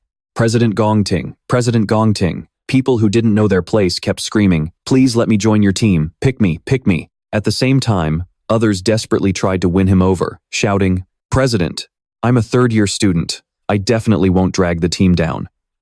Lord Leader, my healer class will definitely be a huge help to the team. President, let me be your dog." Hearing that, a guy nearby lost his patience and snapped a warning. "Hey, shut it, it's too noisy. Back off, we can only add one more person anyway." Half an hour later, the 4 of them put their hands together, successfully forming their team. Most people had already found their combat squads. "Let's do our best, guys. Let's go." Meanwhile, Ma Long was completely demoralized. "We've asked around several times, but no one is willing to join us." In response, One of the Xiang brothers couldn't help but tear his hair out in frustration. We only have 4 people. Don't tell me we won't even be able to take the graduation exam? Ma Long grit his teeth. This is definitely weird. How could Si Chen's performance only be rated at the lowest rank? He didn't hesitate to share his thoughts. To register, we need at least 5 people, and the lowest rank must be high-tier E rank. It seems like they're intentionally targeting our dorm. As those words were spoken, a thought flashed through Si Chen's mind. The practical graduation exam was everyone's single opportunity to show what they were made of. If their team could score high, they'd have a shot at finding a better job. He silently began to weigh his options. In the final evaluation, the number of monsters in the dungeon depends on the team's size, but a larger team doesn't necessarily mean it'll be easier to get a high score. Si Chen then glanced at the 3 miserable guys beside him. That's why everyone is desperately trying to squeeze into Gong Ting's elite team. And absolutely no one wants to team up with a low-tier squad. Si Chen recalled the team status he had just looked at. The 3 lowest-ranked students in the entire school, all low-tier E ranks, are right here in our dorm. At this rate. Suddenly, someone called out to Xiang Zuo. A group leader immediately got straight to the point. We're short 1 person, so join our team. You definitely don't want to stay in that trash squad with 3 low-tier E ranks from your dorm, right? Otherwise, you won't even have the chance to take the graduation exam. Hearing that, Si Chen's eyes narrowed. If this continues, us 3 low-tier E ranks will almost certainly be abandoned by everyone. The other guy didn't hesitate to draw a line between low-tier and mid-tier E ranks, claiming they would eventually lose their eligibility. Suddenly, Xiang Zuo spoke up quietly. I'm really sorry. He glanced at them and said flatly, our dorm agreed to form a team a long time ago, and I'm not about to abandon my roommates. With that, the group turned around and walked away, looking utterly disgusted. Suit yourself. We only asked you to fill a slot anyway, and you actually turned us down. What an ungrateful jerk. Xiang Zuo couldn't take it anymore and barked back. Stop looking down on people. Once again, the status screen popped up, displaying the ranks and team statuses. Seeing this, Ma Long grew increasingly anxious, his voice shaking. It looks like everyone has already finished forming their teams. There are barely any high-tier E ranks left. Our group is clearly short 1 person, but nobody wants to join us. Hearing this, Si Chen remained silent, only giving Ma Long a quiet look. He immediately realized the truth. It was all because of Gong Xuan, the mid-tier C-rank director of the career office. Since he shares the same last name as Gong Ting, he must be a member of the Gong family too. Si Chen stared at the man who was still deep in silent thought. To think they would change such an important graduation exam rule on a whim, and even go as far as fabricating his actual rank just to stop others from teaming up with him. Do they really think I'm a threat to Gong Ting? With that thought, a surge of determination rose within him. But as for this graduation exam, I am absolutely taking it. Class transition in progress. If you guys are going to target me this openly. The system once again popped up with the class transition complete notification. Seeing this, Si Chen's confidence soared. Then I don't need to hold back anymore. I'll prove my strength, and not just in this exam. Meanwhile, everyone at the judges' table was stunned by his demeanor, and Ma Long couldn't help but yell out, "What the hell are you doing, bro?" Across from him, Si Chen was still completely lost in his own thoughts. The Awakened Academy has always had a very special tradition, despite all the gossip from the outside world. Wait, is he really about to do that? What is that kid, Tutran, up to? To help students master their classes and combat skills, the school allows them to initiate a one-on-one challenge anywhere, anytime. His eyes flash with a brilliant golden light. This is highly provocative, but it is also the most direct way to show everyone what you are truly made of. Faced with a sudden challenge, most people would probably back down. But as Tutran stares at the crowd, he knows one thing for sure. Kung Din definitely won't. He notices the guy glaring right back at him. If he can just take him down, Tutran slightly furrows his thick brows. Defeating him would easily draw in top students who want high scores to join his team. Suddenly, a girl appears at the doorway, calling out to Tutran, "Hey, is your team still looking for members?" Her voice catches his attention, making Tutran slowly turn his head. "I want to take this year's graduation exam too," Lin Vu calmly continues. "I actually reached D rank back in junior high. If I join your team, I won't be holding you back, right?" Hearing this, Hang Ta immediately looks at him in sheer awe. Holy crap, since when did Tutran get so close with Lin Vu? Ma Long is just as stunned, thinking, that is insane. Meanwhile, on the other side, Kung Than screams in disbelief. What did my cousin just say? Her words make Kung Huyen choke on his water, spitting it everywhere, while Lin Vu calmly walks over to the group. Everyone in the room immediately starts whispering and gossiping. Wait, the vice president, Lin Vu, wants to team up with losers like Tu Tran? Isn't she just an exchange student? Why does she even want to take our school's graduation exam? Her background is shrouded in mystery. Word is she is a prodigy from the Saint River Kingdom. Kung Huyen is absolutely fuming. Why on earth is this girl helping an outsider? Lin Vu, as an exchange student, you don't have the right to take part in our school's graduation assessment. He glares at the girl in front of him and adds, besides, you haven't taken a single assessment test since transferring here. I haven't seen any official reports proving your current rank either. Letting you participate in this assessment would be a complete violation of our regulations. Suddenly, Nguyen Lung appears out of thin air to cut in. Director Kung Huyen is absolutely right, he says, giving Ma Long a mini heart attack. Principal, when did you get here? Startled, Kung Huyen stands up abruptly, wondering what the principal is even doing here. But Nguyen Lung completely ignores him, turning his focus to the girl, Lin Vu. You're only here as a temporary exchange student, so why are you stirring up trouble? Hearing this, Tu Tran freezes in surprise. Wait, I thought the principal's class was a warrior? How on earth can he teleport like that? Meanwhile, Nguyen Lung speaks up again. Lin Vu, if you join the exam, it wouldn't be very fair to the others. After all, graduation exams are only meaningful if they truly reflect the student's real abilities, right? The girl looks a bit disappointed. Well, that's a shame then. At that moment, Tu Tran's eyes glow with a faint blue light. He stares intently at the two of them, realizing he can't even appraise their ranks. Meanwhile, Kung Huyen puts on a fake smile. The principal is absolutely right. Our school has maintained its prestigious reputation precisely because we always play by the rules. Hearing that, Nguyen Lung steps into the center of the hall and speaks to everyone. The mission of the National Awakened University is to train elite awakened individuals and provide them with the ultimate stage to showcase their talents, ensuring a steady and abundant supply of awakened talent to protect our world. He directly points out that the graduation combat assessment is a tradition that has been kept alive for decades. This exam is one of the most crucial turning points in our students' lives. His thick eyebrows furrow slightly as he continues. If a student were to lose this opportunity because of some biased, unfair factors, how could our academy possibly bear that responsibility? As soon as those words leave his mouth, Kung Huyen quickly realizes the old man is targeting him. Did this old geezer find out that he secretly rigged the system? The principal usually never bothers with minor details like this. Kung Huyen casts his gaze over the crowd.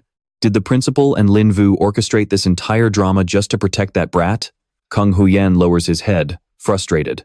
But whatever, there's no point in picking a fight with the old man. He turns his gaze back toward the young man who shares his family name. Kung Din, my boy, this is as far as your uncle can help you. All the high-tier students have already formed their own elite teams, leaving that brat Tu Tran with nothing but 3 absolute losers. This should be an incredibly easy win for you, right? Putting his thoughts aside, Kung Huyen stands up and bows politely. Principal, you are absolutely right.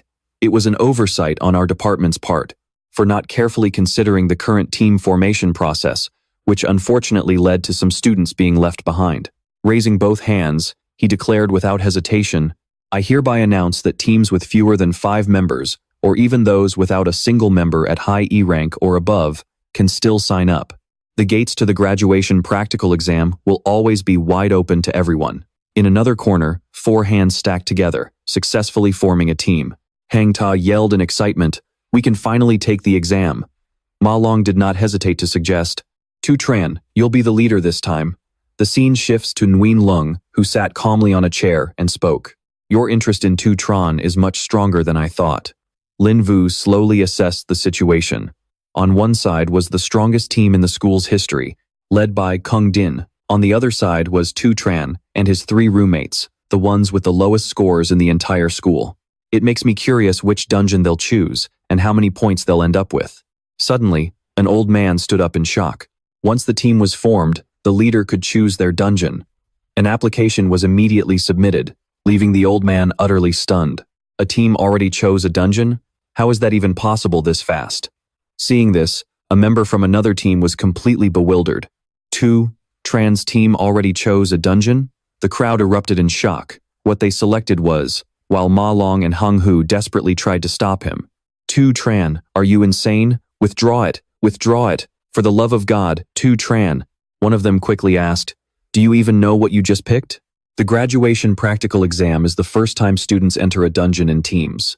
They earn academic points by defeating mobs and the boss inside. Different dungeon ranks mean different levels of difficulty, and the point multipliers vary accordingly. So, if you choose an F-rank dungeon, the maximum score is only 75 points. But a king rank dungeon could theoretically give you 100 points. Every member of the highest scoring team will receive an offer from the Imperial Guild. The MVP of that team will immediately get a management position at the Imperial Guild, along with a bonus of 1 million. Students watching the screen closely noted that the highest record in the school's history is 90 points, set by a legendary genius, the current leader of the Emperor Guild when he graduated. Yeah, an E-rank dungeon is indeed extremely difficult. It takes at least 3 D-rank fighters to clear it. Looking in his direction, they speculated that Kung Din's team might actually challenge the school record. Hearing the announcement, his eyes widened in shock. Submitted already? Someone chose a dungeon? That fast? Instantly, he jumped up and screamed in disbelief. Oh my God, it's Tu Tran's team. His choice instantly drew everyone's attention. He chose a D-rank dungeon. The screen clearly displayed Tu Tran's profile, showing his selection of a D-rank dungeon. Pending team confirmation, another student stammered, turning around in sheer terror. No student has ever cleared a D-rank dungeon before. He must have clicked it by mistake, right? Ma Long grabbed his arm, demanding answers. Tu Tran, are you crazy? Do you even know what you just picked? Hang Ta collapsed to the floor, holding his head and trembling. Insane. This is absolutely insane. Why did I end up on a team with a lunatic like you? He stared at the screen, his mind racing as he weighed his options. Is it too late to back out now? Ma Long broke into a cold sweat and asked Tu Tran once more. Bro, have you really thought this through? That's a D-rank dungeon. D-rank means. But Tu Tran remained completely resolute and firm. Yeah, I've thought it through. Right after that, Kung Din also submitted his application. A chime rang out as the system processed it. With all members confirmed, Kung Din's team officially submitted their choice. The crowd instantly erupted in excitement. Oh my God, another D-rank. Someone else chose a D-rank dungeon. Holy crap, everyone was hyped up for the exam. This year is definitely going to be a wild show. Thien Tom turned around with a smirk, whispering, a bunch of losers trying to act like big shots. They don't even know their own limits. Tu Tran's group remained completely unfazed, completely ignoring him. Nan Hung crossed his arms, speaking with utter disdain. They know they're going to fail anyway, so they're just desperately begging for attention. That's a D-rank dungeon. There's no way his teammates will actually agree to enter. Leave the team while you still can. Hurry up and switch. Thai Tam chimed in, mocking them relentlessly. A team that falls apart right after forming. How pathetic. How truly pathetic. On the other side, Ma Long watched Tu Tran closely. He began to see his friend in a whole new light. Tu Tran's expression was incredibly resolute. Where did this powerful, unshakable aura of his come from? You've literally relied on me to protect you all through college. Ma Long's gaze grew deeper and more contemplative. Ultimately, he chose to place his trust in his friend. We've been through 4 years together, so I'm with you till the end. Hang Hu had also made his decision by now. We're at the bottom anyway, so what's the difference between D-rank and whatever else? Might as well go to a D-rank dungeon and see the world. Suddenly, Hang Ta gritted his teeth and shouted, Hey! His friends ran up to him, furiously complaining. Seriously, I was supposed to be the boss of this dorm. How did I end up at the bottom of the list? But then, Hang Ta raised his hand high and made up his mind. I'm going with you guys. I'm ready to risk it all. We're graduating soon anyway, so let's just go wild. With that, his team finally locked in all their members. With everyone confirmed, Tu Tran's team registration was officially submitted. Tu Tran stood there, completely stunned and caught off guard, as he looked at his friends. Looking guilty and downcast, he confessed to them, I'm sorry. I only chose the D-rank dungeon to secure the MVP title. Tu Tran felt incredibly bad for dragging them into this. And now, I'm making everyone risk their lives with me. He turned back with a bright smile, full of determination. Then let's go out there and get the highest score together. But suddenly, Kung Din appeared behind him and declared, The MVP belongs to me. Startled, Tu Tran whipped his head around, his eyes flashing with absolute confidence as he countered, There's only one strongest student in this school, and and that is Tu Tran. Seeing this exchange, Lin Vu was completely taken aback. It was her first time seeing Kung Din make a face like that. Watching them, she felt a thrill of anticipation. The rivalry between these two had finally burst out into the open. Nguyen Lung also had to admit that youth really is something else, totally fearless in the face of the unknown. Lin Vu raised her hand, narrowing her eyes as she commented, "But Tu Tran choosing a D-rank dungeon is a bit overconfident, don't you think? Even if he's a C-rank, carrying a team through a D-rank dungeon on his own is flat out impossible." She ran the numbers carefully to back up her conclusion. Even though the score multiplier for D-rank is 3, making the theoretical maximum score 150 points, the difficulty is several times harder than an E-rank dungeon. With their current strength, this choice is definitely not optimal. He smirked in agreement. Indeed, the exam starts in just over half a month. Nguyen Lung confidently pointed out a hard truth. Making a massive breakthrough in such a short amount of time is impossible. Even so, he hadn't completely lost faith in them. 10:45 p.m., combat simulation room. Hopefully, by then, Tu Tran and his team will at least put on a decent show. His team kept pushing themselves to the limit day in and day out, with only 17 days left until the exam. Exhausted and sweating, Ma Longyan grimaced and asked, "Hey, Tu Tran. Everyone else is using the specialized training rooms to practice their elemental powers, and are fighting simulated monsters. Why do you keep dragging us out to do these random exercises all day?" He felt this entire training regimen was completely pointless. Throwing balls, dodging, ducking, relay races, sprints, long-distance running. It's not like the graduation exam is a damn triathlon. What's the point of all this? But Tu Tran remained completely steadfast in his approach. At this stage, practicing elemental powers or fighting simulated monsters is completely useless. In the end, it's just theoretical training. He stood tall and serious, emphasizing to them that when they step into an unfamiliar dungeon and face monsters they've never seen before, and when fear and panic flood in, what decides your fate won't be the theories in your head, Tu Tran strictly and firmly declared, but your raw survival instincts.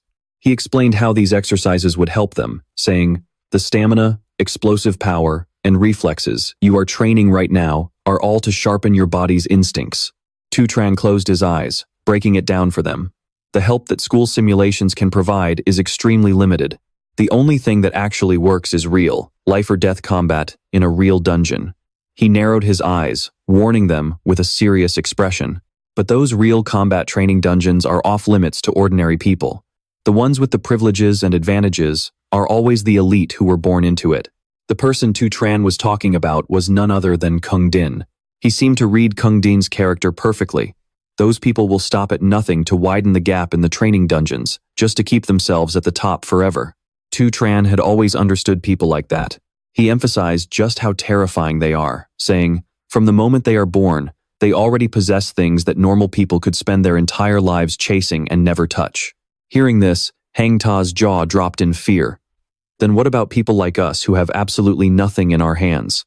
Tu Tran grew serious, explaining that their only way to break through their class barrier was to get the highest score and enter the Imperial Guild.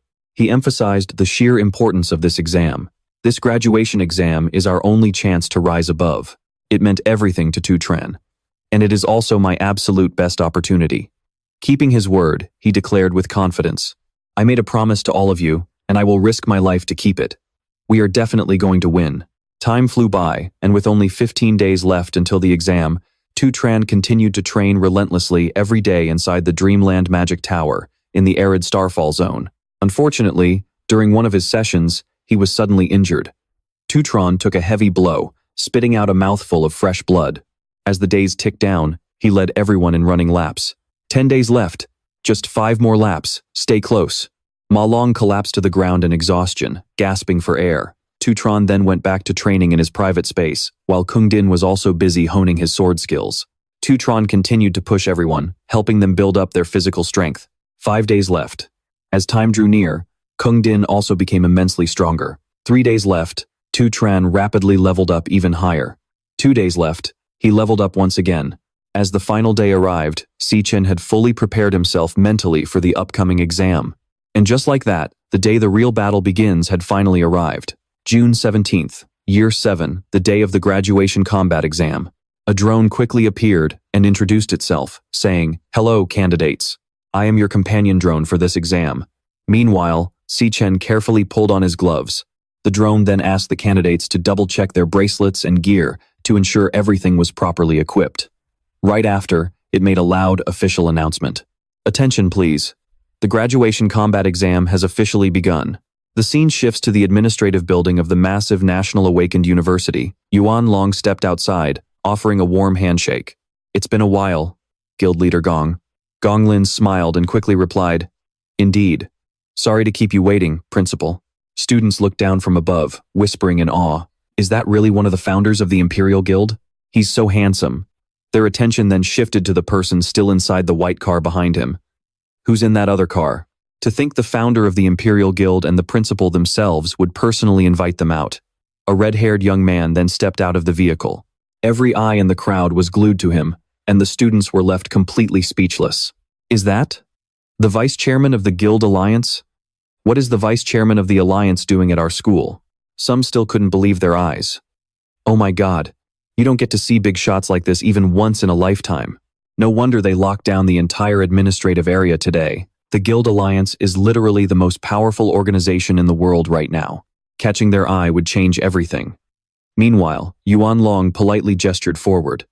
The live broadcast of the graduation combat exam is about to start. Please, step inside. Meanwhile, the students couldn't help but fantasize about the possibilities. No.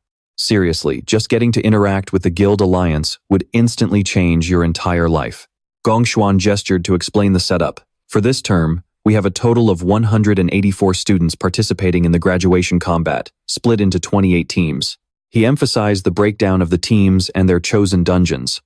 Among them, 23 teams chose F-class dungeons, 3 chose E-class dungeons, and there are even 2 teams that opted for D-class dungeons. Hearing this, Clyde was taken aback. Wait, some teams actually chose D-class dungeons? She asked, clearly concerned. D-class dungeons are considered highly dangerous, even for professional guild groups. Have you properly warned the students about just how dangerous these dungeons really are?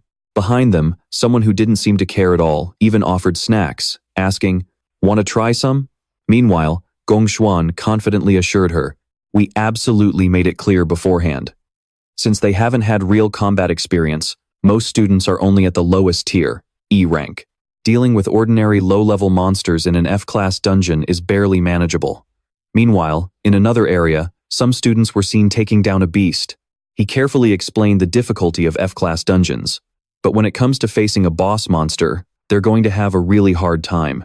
A boss is vastly more powerful than regular monsters of the same rank. Students have to give it their absolute all just to defeat a boss in an F-class dungeon.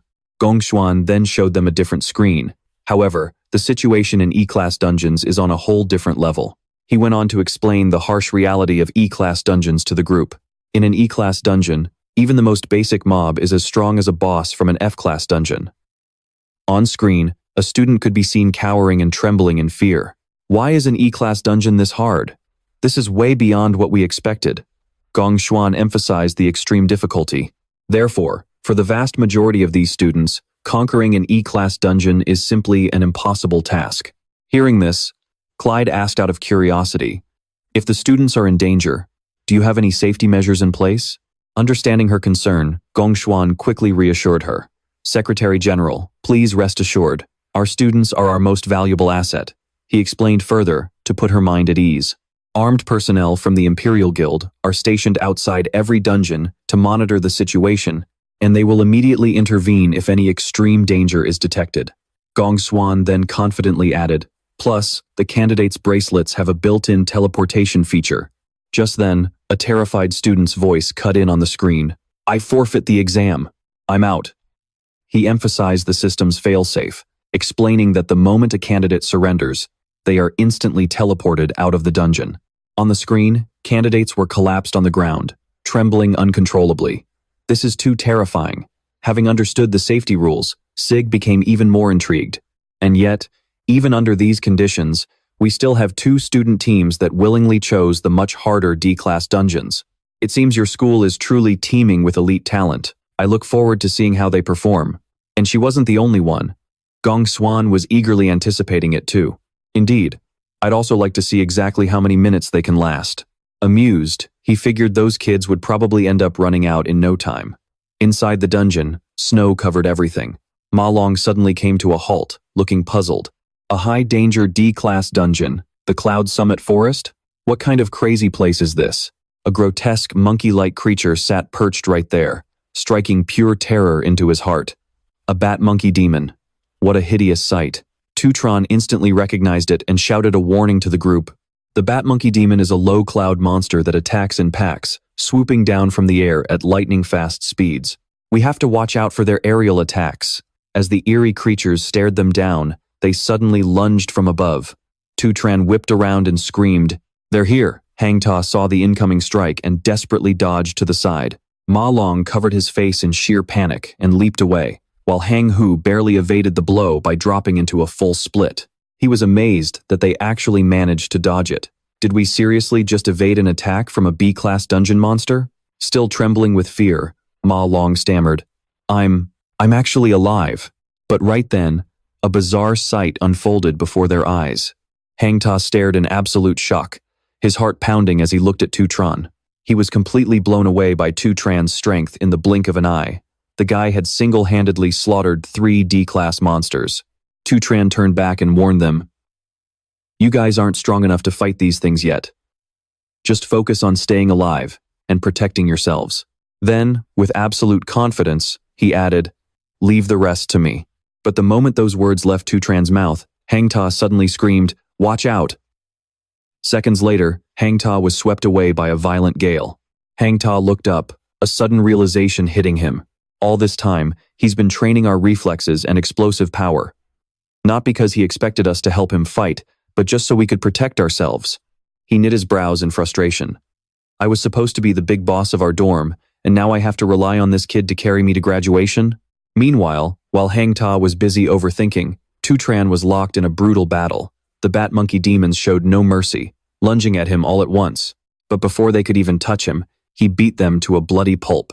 Watching the fight unfold, Hang Ta was utterly speechless. When Ma Long told him how insanely strong Tutran was, he hadn't believed it. But seeing is believing. He kept watching, muttering to himself, "This guy is so ridiculously strong. There's no way he's just a graduating student." Hang Ta stood frozen. The way Tutran fought, it was like watching a seasoned warrior on a battlefield. Hang Ta's face darkened. He's gotten so reliable, it's unreal. Have I really been left in the dust? Right then, Hang Hu's voice snapped Hang Ta out of his thoughts. "Watch out! There's another one coming from behind." Feeling a sudden surge of adrenaline, Hang Ta charged in to counterattack. He grabbed the bat-monkey demon's leg with all his might, holding it in place as he yelled, "Move to the right, Ma Long. We can't just be a bunch of deadweights relying entirely on Tutran." Hang Ta continued, "This isn't just his graduation exam." Then, he roared at the top of his lungs, "It's our graduation exam too." Hearing this, a fire was lit inside Hang Hu. "You're damn right."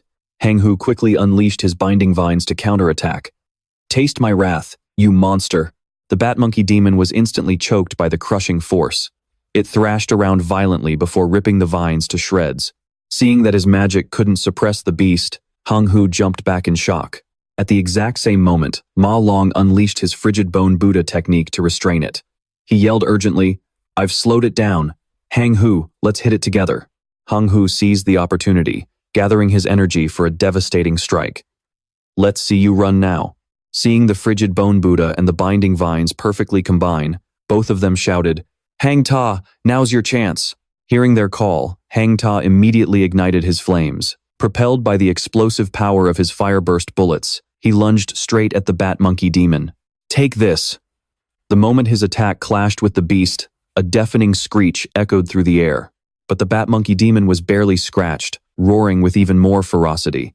Hang Ta couldn't hide his shock, blurting out, "Damn, this thing is tough as hell." His fiery bullets continued to rain down on the beast. Reaching his absolute limit, Hang Hu gasped out, "I can't hold it much longer." Ma Long's entire body was shaking violently. "I'm at my limit too." Hearing them struggle, Hang Ta grit his teeth and muttered, "Guess we're going all in." Without a second thought, he lunged forward. "This is everything I've got." He concentrated his fireburst bullets, triggering a massive explosion. A moment later, the drone's automated voice chimed in, Target eliminated. Congratulations on defeating the Bat Monkey Demon. The three of them collapsed to the ground, completely exhausted and gasping for air. We did it! We actually took down a D-class monster. From above, Tu Tran looked down at them with a proud gaze. Hang Ta sat up and grinned, catching his breath. Hey, Tu Tran, you see that? Piece of cake. Tu Tran smiled back warmly. Well done. The drone announced once more. Congratulations. All minor beasts in this dungeon have been eradicated. Meanwhile, watching the screen, Kung Huyen was utterly dumbfounded. How is this possible? They're just a bunch of useless students with zero real combat experience. He couldn't believe his own eyes. They actually managed to slay a D-class monster way above their level. Watching the scene unfold, Nguyen Lung and Kung Lam were completely speechless. Gark finally spoke up. This young man's performance isn't bad at all. He paused for a moment, observing the expression on Tu Tran's face. Furthermore, Gark slightly raised an eyebrow and said, He looks remarkably like an old acquaintance of mine. He chuckled. Is his name Tu Tran? I'll remember that. Hearing this, Kung Lam subconsciously furrowed his brow. Kung Huyen also flinched, looking back with a guilty face. Sensing the tense atmosphere, he quickly spoke up to smooth things over. Everyone, look over there, Kung Huyen said. The other team that chose the B-rank dungeon has already reached the central zone. Sigday gently pushed up his glasses, executing his moves smoothly like flowing water. They were acting just like a professional guild team. Gark chimed in. Oh, interesting. This year's graduates are of quite high quality, aren't they? A smirk tugged at the corner of Kung Huyen's mouth. The battle has only just begun. The real show is yet to come. Right at that moment, an alarm blared. D-rank dungeon. High danger level. Venomous valley. Poisonous spore mushrooms. D-rank flower warrior. Fam quickly used her flower chant skill, Requiem Song, to launch a counterattack. She immediately rushed forward to support Ngan Lam too. As soon as Star Mage Tin Dan regrouped, he called out to the captain.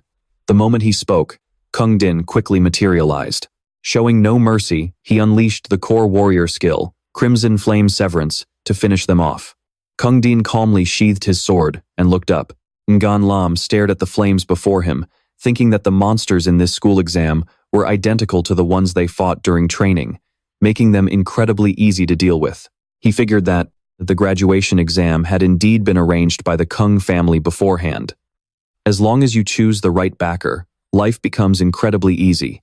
Ngan Lam thought confidently, if we keep this up, we are definitely going to be the champions. Just then, his teammate called out, let's go take down the boss. Meanwhile, icy winds swept across the other side. Tu Tran struggled to open his eyes and look around. Seeing nothing but a vast white landscape, Ma Long spoke up. We've actually made it to the top of the B-rank dungeon. Their eyes began to lock onto the Frost Demon Ape, a B-rank cloud warrior. Cowering behind the others, he trembled. Is that the final boss? Hang Ta was equally stunned, stammering, one slap from that thing and I'd probably die 10 times over. The moment the words left his mouth, the monster's glowing red eyes glared right at them. Ma Long lost his cool and shrieked, It's looking right at us. Without a second thought, the Frost Demon Ape lunged forward.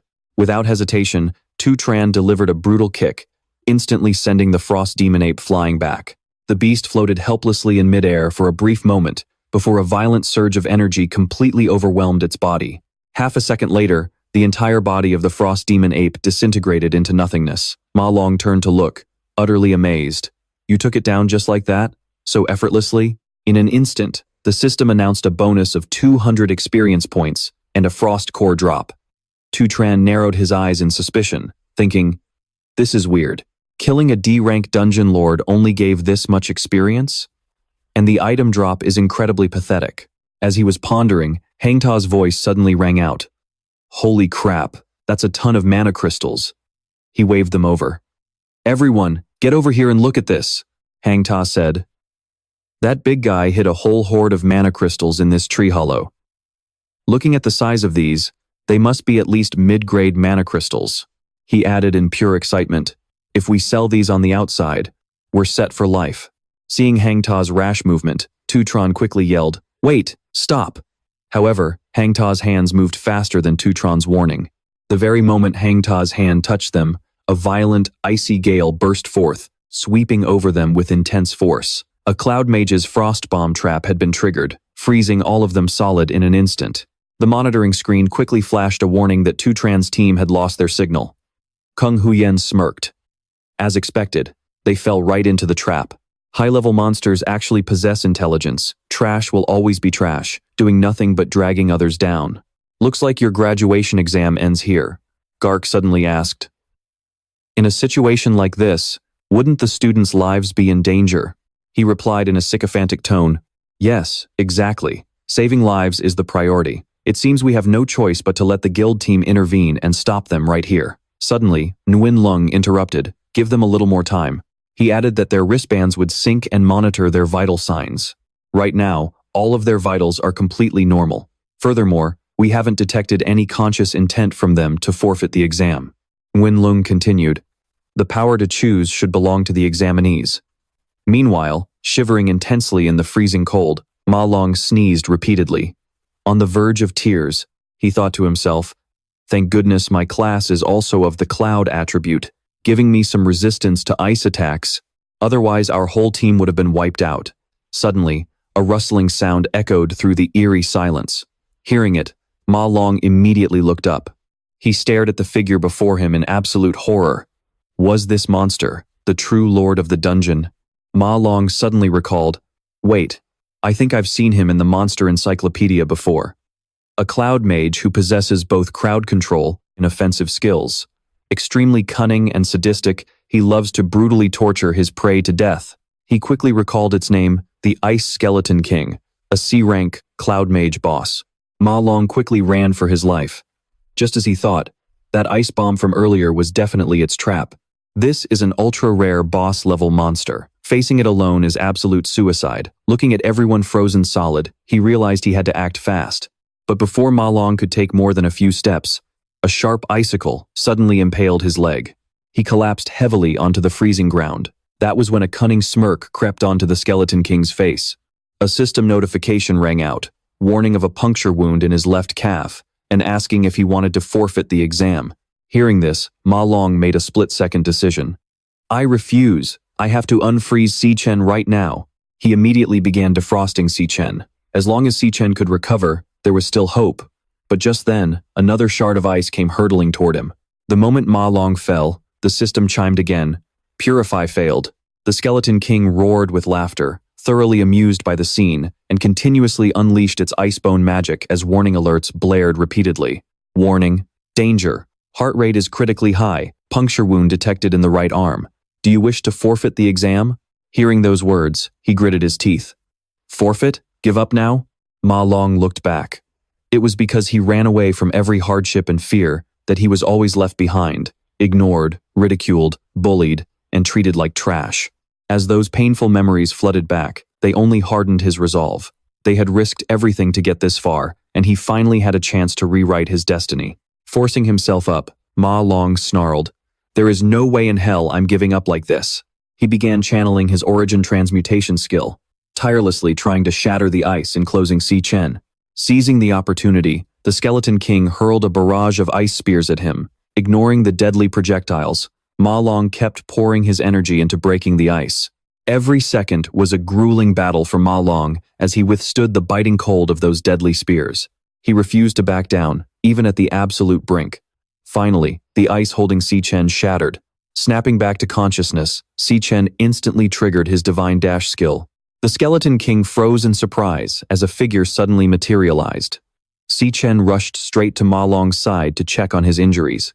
Looking up with a tight frown, Ma Long muttered, "So you had to break out of the crowd control on your own after all?" Si Chen shook his head. "No, you helped more than enough. Are your wounds okay?" Ma Long shook it off. "It's nothing serious. The bleeding has already stopped." He quickly warned him that the monster was a highly powerful, C-rank cloud attribute Ice Skeleton King, and that they absolutely couldn't afford to get frozen again. Suddenly, both of them froze in shock as they stared at the cloud mage. A maximum ice burst conjured by the Skeleton King was swirling before them, accompanied by its eerie, mocking laughter. Ma Long flinched in sheer terror. How could he unleash an ice bomb of this scale? There is no way to dodge this. The Skeleton King's overwhelming power surged outward, turning their entire surroundings into a blinding white void, as the beast cackled with sadistic glee. But suddenly, the Skeleton King sensed something was off and froze mid-laugh. Its gaze snapped toward a source of immense, radiating energy. At level 16, Si Chen's class was now the Funeral Flame King, a cloud warrior with a frostbone physique, making him completely immune to the biting cold. In sub-zero temperatures, all of his resistances skyrocketed. Witnessing this impossible sight, the Skeleton King's jaw literally dropped. Ma Long was equally bewildered. Si Chen, what is this insane power? Aren't you supposed to be a lightning attribute assassin? Before Si Chen could even answer, Ma Long's eyes widened. Don't tell me, you're a 1 in a million talent?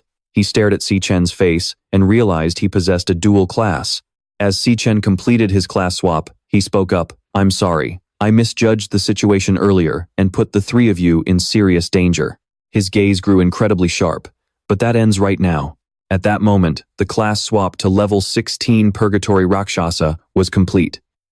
I'll put an end to him immediately. Watching this play out, Ma Long stood frozen in absolute disbelief. Normally, an awakened can only unlock a single class, but there are rare anomalies with a mere 1 in 10 million chance who can awaken a dual class. These legendary individuals are known as dual class users. Globally, their total number doesn't even exceed 10. Once a genius like this is discovered, guilds will instantly throw themselves into a massive bidding war to recruit them. He gasped in shock. But Si Chen, as memories of Si Chen's skills flashed in Ma Long's head, the first class came to mind, then the second.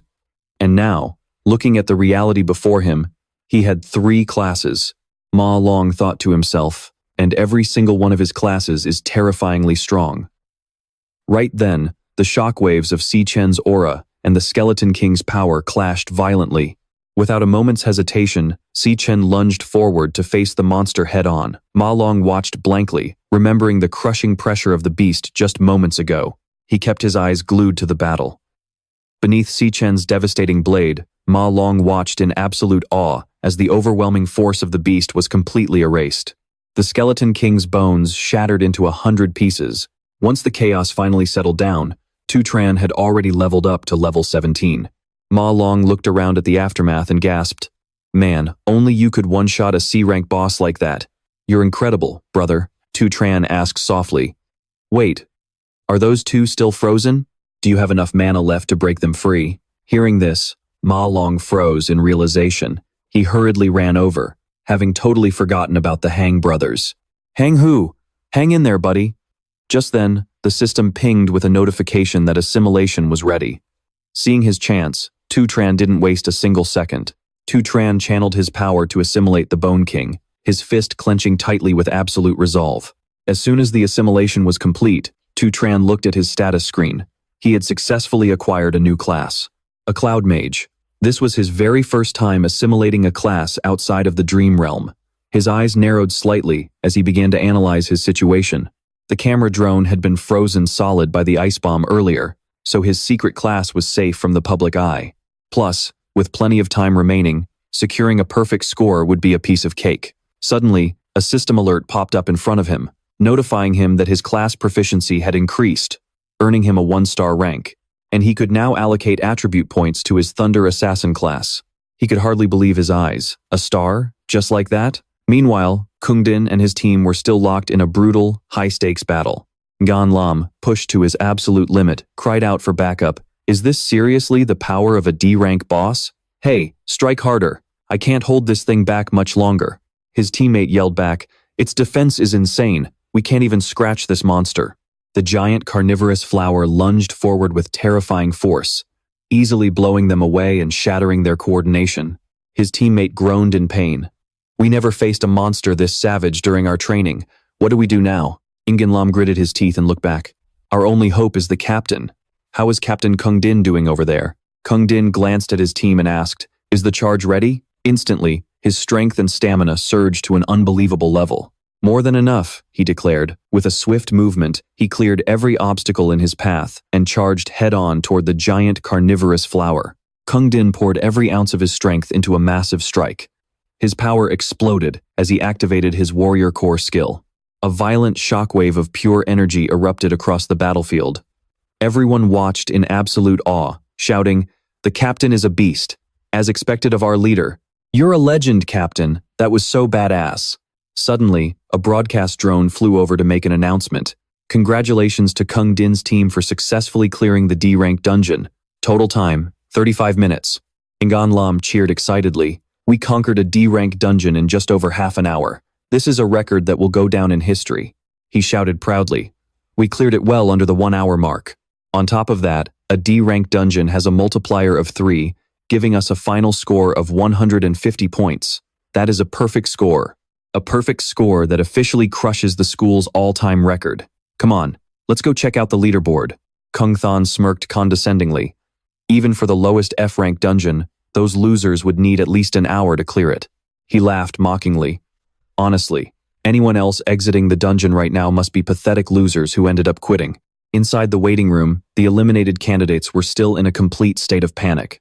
One of them screamed, "No, please don't kill me," while another tried to calm him down. Get a grip. We got out of the dungeon ages ago. Everyone was still traumatized by what they had just witnessed, trembling as they muttered. That was horrifying. Those monsters are absolute nightmares. Right then, Kung Thon spotted Tu Tron's group in the crowd, and a smug, nasty sneer crept onto his face. I knew it, Kung Thon sneered. Tu Tron and his squad of losers gave up and ran away too. He strutted over and called out mockingly, Well, look who we have here. If it isn't the famous Tu Tron, Kung Thon barked with laughter. What's the matter? Was the exam too tough for you boys? Weren't you acting like a total badass earlier? Before he could talk any more trash, Kung Din cut him off sharply, commanding, Kung Thon, stand down. Kung Din rolled his eyes and added, the vice president has arrived. Go show some respect. Just then, a loud burst of applause echoed through the room, accompanied by a booming voice.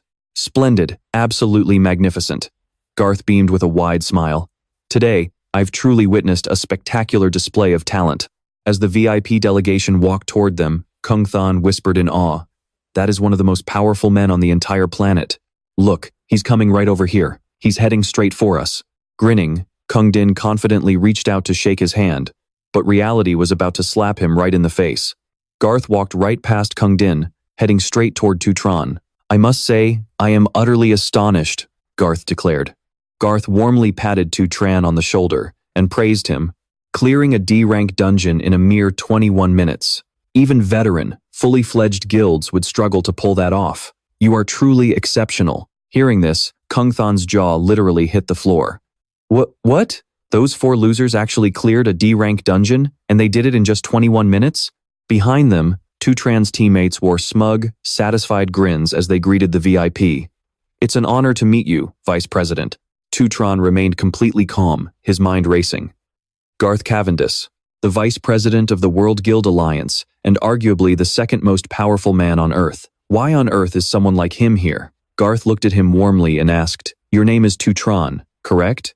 Coming here today was definitely worth it. Garth then suddenly turned back toward the others and added, Oh, that's right. The young master of the Kung family also put on quite a decent show. So young, yet already leading a team to clear a D-class dungeon. Guild President Gonglin is truly an incredible mentor. Like father, like son, as they say. Gonglin quickly replied, You flatter me, Vice President. But as soon as the words left his mouth, he glared slightly at Gong Ding. He smiled and said, It is getting late, so I should probably head back. Right after, whispers began to echo all around. Principal, you old fox, you really hit the jackpot this time. Those two are once-in-a-millennium geniuses. Gongshuan coughed awkwardly. Ahem. All right, next I will announce the exam results for both teams. Since we have 2 perfect scores in this exam, I declare both of your teams tied for first place. Every member of both teams is now qualified to join the Imperial Guild. Ma Long tightly hugged Si Chen. The Imperial Guild! We actually made it into the Imperial Guild. Gong Ding's team was equally thrilled. Graduating and instantly never having to worry about food again was a dream come true. A true leap to the heavens. Gongshuan added, Additionally, both captains, Gong Ding and Si Chen, will be appointed to key management roles in the Imperial Guild. They will also evenly split the 1 million MVP cash prize. Hearing this, both of them frowned instinctively. Si Chen quickly did the math in his head. Only 500,000? I promised Qingji I would pay back the 1 million within a month. Am I going to be forced to delay it? I have to find a way to make another 500,000 as soon as possible. While Si Chen was lost in thought, Gongding spoke up. First place can only belong to one person, and we only need one. He stared at Si Chen with absolute determination. I want to challenge you to a one-on-one duel. The moment Gongding finished speaking, all eyes locked onto him.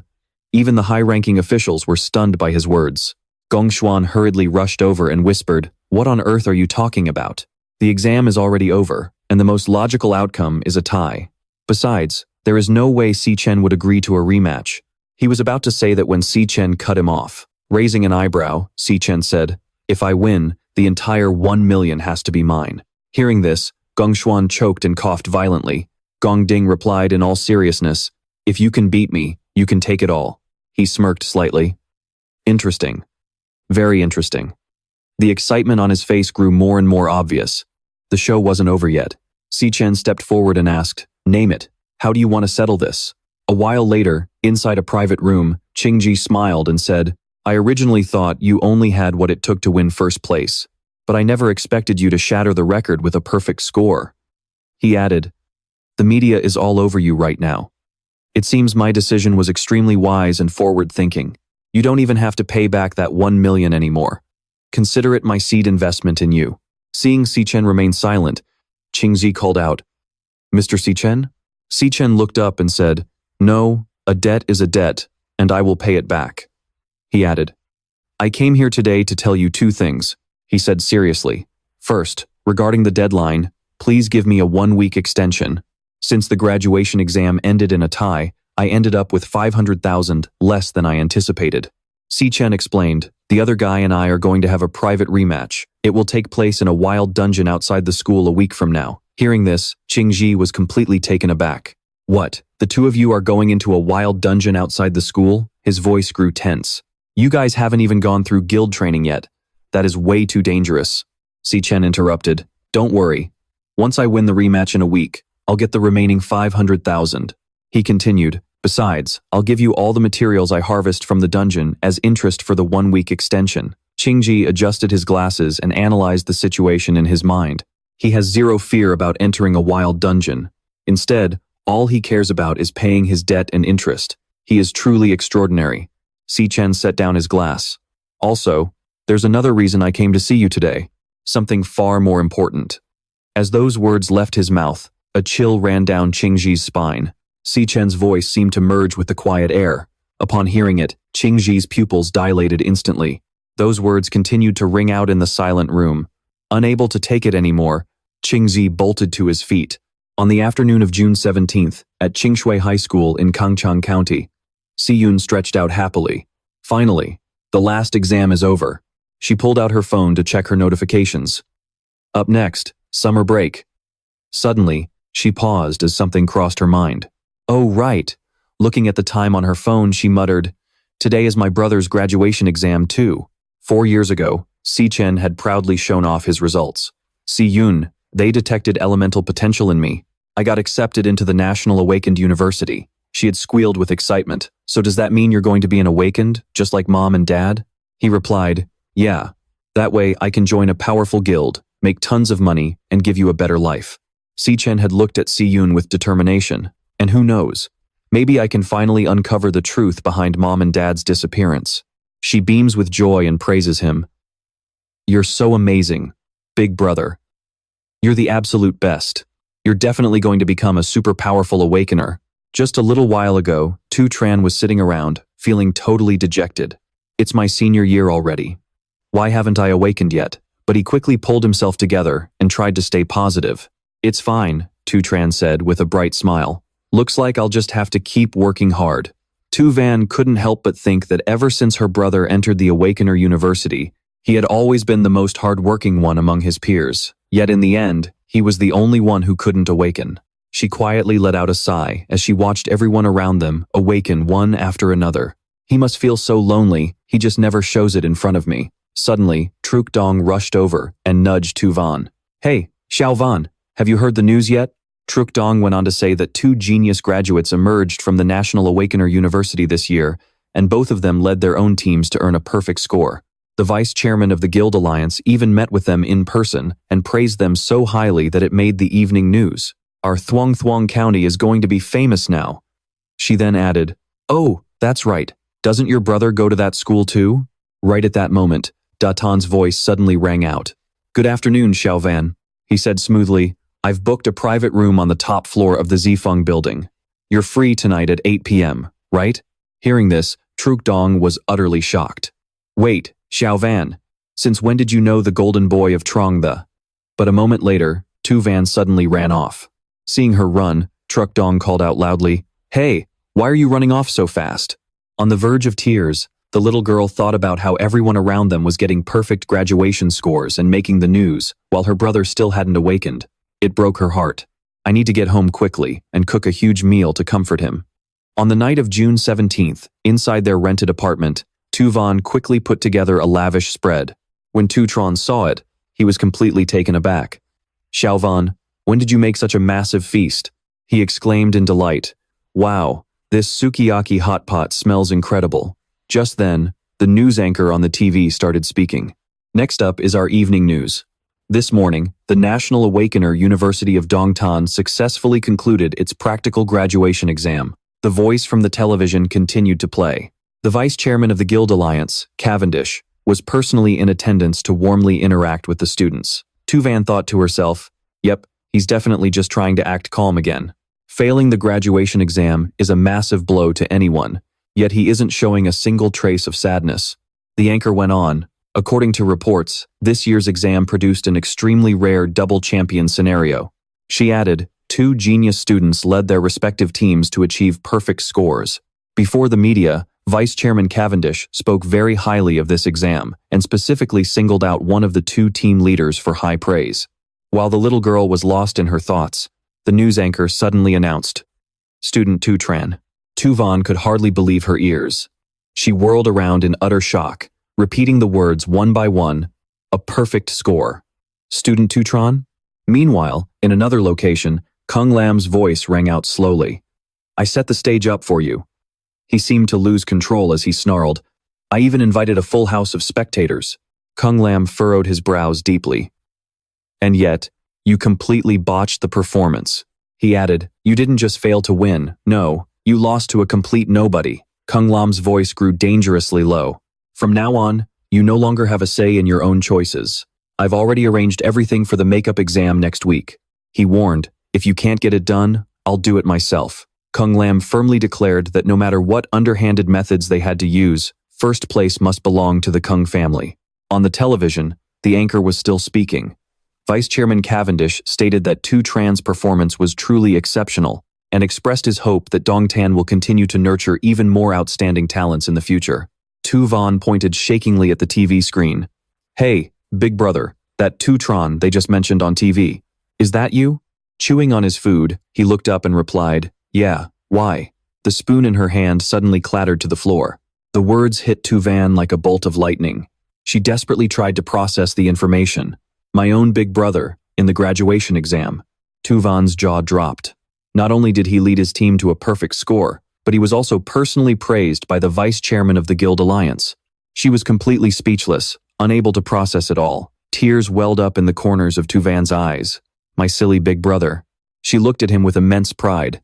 He can finally hold his head high. Tu Tran, totally clueless, froze when he saw Tu Van suddenly tearing up. Meanwhile, on the night of June 17th, after the practical exam, Cavendish sat casually enjoying his dinner. As expected, Dongtan's premium Wagyu beef is still the absolute best. He looked up and asked, How are things progressing on your end? Cavendish looked at her and took a slow sip. Dian Linvu placed a report in front of him.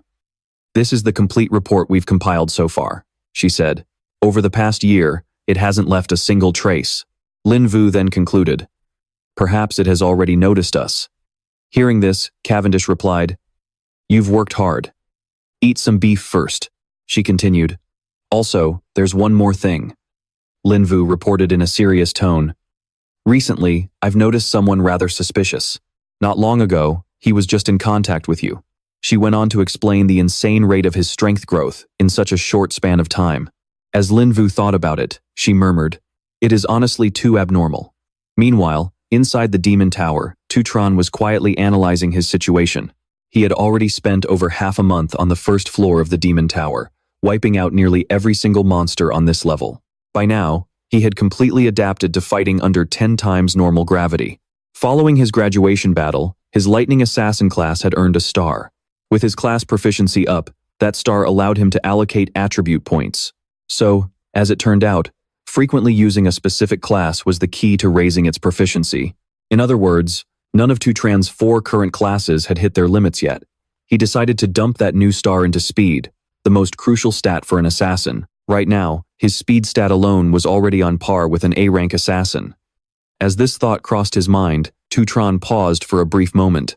Even so, he calmly stared at the phantom lions in front of him, without flinching as their roars echoed through the eerie silence. Tutran looked up, realizing he still had not been able to land a single hit on the floor boss. Just as he was lost in thought, a phantom lion suddenly lunged at him. Tutran instantly activated Flash God, turning into streaks of light that zipped past the beast, heading straight for the Lion King. This Lion King boss had an incredibly bizarre ability. Every time he found an opening and went for the strike, the beast would instantly vanish like it was pre-programmed, only to reappear right next to the lioness furthest away from him. They would dynamically swap places depending on the flow of battle, but their actual formation remained absolutely flawless. 2 lionesses were always designated to keep him busy in close quarters combat, while the other 2 kept their distance, waiting for orders. Meanwhile, the Lion King itself always stayed as far away from Tutran as possible, acting as a boss that never personally engaged. This made Tutran highly curious about what kind of class this Lion King actually possessed. Seizing the brief moment he was distracted, a phantom lion rushed in to strike. Tutran quickly channeled bolts of lightning to shield himself, delivering a single counterstrike that shocked the beast to its absolute core. But a split second later, the phantom lion vanished into thin air, causing Tutran to furrow his brow in frustration. It was that same trick again. Every single time he was about to deliver a killing blow to one of the lionesses, she would instantly vanish and reappear right beside the Lion King. The moment Tutran stopped moving, another lioness would immediately leap forward, baiting him to make a move. Unwilling to back down, Tutran began channeling even greater power, launching relentless, all-out attacks. Yet, despite his efforts, nothing changed. The beasts maintained an incredibly tight formation, executing flawless combos and attacking relentlessly without a single shred of hesitation. They would vanish completely, teleporting to predetermined coordinates to unleash another barrage of heavy strikes. This repetitive cycle dragged on for hours, turning into a grueling war of attrition designed to completely drain him. Panting heavily after fighting for so long, Tutran locked his eyes onto the Lion King. This damn beast is clearly playing with me. Suddenly, a realization struck him. Wait a minute, he thought. Why am I trying to match their speed in the first place? Tutran quickly initiated a class swap, and a surge of evolutionary power rippled through his entire body. If you pests don't want a face-to-face fight, Tutran thought, his eyes turning cold as ice as he stared ahead. Then why don't I just use my mage class to wipe you out? Right on cue, the system announced that his class transfer was complete. Without skipping a beat, he unleashed his icebone spikes. Shards of sharp ice rained down, slamming violently into the ground. Terrified by the sudden onslaught, the phantom lions quickly scrambled back toward the Lion King. While mages are physically weak up close, they excel at long-range crowd control and wearing enemies down. Behind them, countless thin icicles had materialized out of thin air, all locked onto the Lion King. Even though the boss managed to slip away by teleporting to safety, the moment they all grouped up, the surrounding area had already been completely encased in solid ice. Tutran smirked.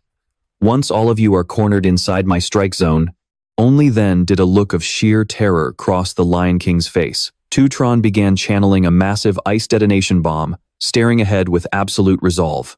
There won't be anywhere left for you to hide. Realizing its impending doom, the beast let out a desperate roar, but a second later, its voice was abruptly cut short. The chaotic atmosphere slowly began to quiet down. Both the Lion King and its phantom lions had been frozen solid in an instant. Right away, the system chimed again, confirming another class transfer was complete. Tutran's eyes blazed with intense determination as his first-floor battle in the Demon Tower neared its end. Gritting his teeth, he surged forward at lightning speed. It is time to end this. Tutran unleashed his ultimate move, a super-weighted version of the Gravity Calamity, to deliver the finishing blow. With that, a profound silence fell over the chamber. The phantom lions began to fade away, their bodies dissolving into thin air along with their fallen comrades. The battlefield lay completely empty. and Tutron received a notification that he had successfully leveled up to level 24. At the same time, a system prompt flashed, notifying him that the target was ready to be devoured. He didn't hesitate for a second, locking his gaze onto the frozen Lion King. Tutron muttered with a cold grin, "Now, let us see what class you actually possess." In an instant, the beast was pulled into a blinding light, merging completely with his own body. Sensing the surge of new energy, Tutron slowly clenched his fist, feeling the raw power flowing through his veins. The system instantly popped up information about the Phantom Lion King. Tutron read every word carefully. Beast Tamer. This was the first time he had ever seen such a class. He thought back to the fight. No wonder the beast hadn't faced him head-on. As it turned out, its own stats were pretty mediocre, so it had to rely entirely on its contracted beast to deal damage. The scenes from their recent battle flashed through his mind. Tutron silently analyzed the situation. This space-traveling ability was incredibly useful. His gaze unconsciously lingered on the screen for a moment. He realized he could even force beasts into a contract, but it required absolute dominance. If he wanted to tame this beast, he would have to use much harsher methods. Suddenly, a rustling sound caught his attention. Huh? The environment was changing. The sudden shift in the scenery made Tutron wonder. Was this the true appearance of the first floor of the Demon Tower? He looked around for a moment to assess his surroundings. It was so desolate. What could have happened here? Right then, a faint light flickered in the distance. Spotting it, Tutron quickly realized that the gateway to the second floor had finally appeared. Suddenly, a piercing purple glow flashed from behind him. Feeling the gaze, he instantly whipped around to look. Tutron's eyes locked onto a creature flickering in and out of sight. It was Leo, glaring at him with pure hostility. Sensing the hostility, Tutron released his own killing intent. To think a little lion cub had survived. He slowly walked toward it. Looks like this is the last one left. Tutron thought to himself, I already killed the Lion King, yet this cub didn't vanish. That means it wasn't the Lion King's contracted beast. As he drew closer, he was surprised to see astral chains binding the cub. Had the Phantom Lion King kept it imprisoned here? Without overthinking, Tutron immediately unleashed his heavenly thunder. Seeing the sudden flash of light rushing toward it, Leo panicked. The chains binding the cub shattered instantly. Caught off guard by the blast, Leo fell flat on his face. He muttered under his breath, "There, now you're free." He looked around, guessing, "And I'm assuming this place was once your home." Tutron let out a bitter smile. "Your pack is gone, and your home is destroyed. I know that feeling all too well." Leo stared up at him blankly.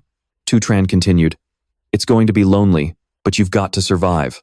As for me, I have to head to the next floor." But just as he took a few steps, the system suddenly pinged, notifying him that he had received a beast contract request. Surprised, he spun around to look at the cub.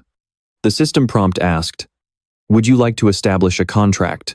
Lion King Leo has requested to form a contract with you. Do you accept?" Tutron looked down at the cub and asked, "You want to come with me?" Leo let out a soft, gentle growl in response.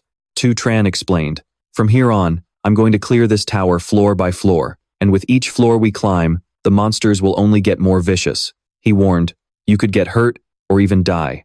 Are you absolutely sure about this?" In response, Leo let out a powerful, resolute roar. Tutron closed his eyes and murmured, "Understood."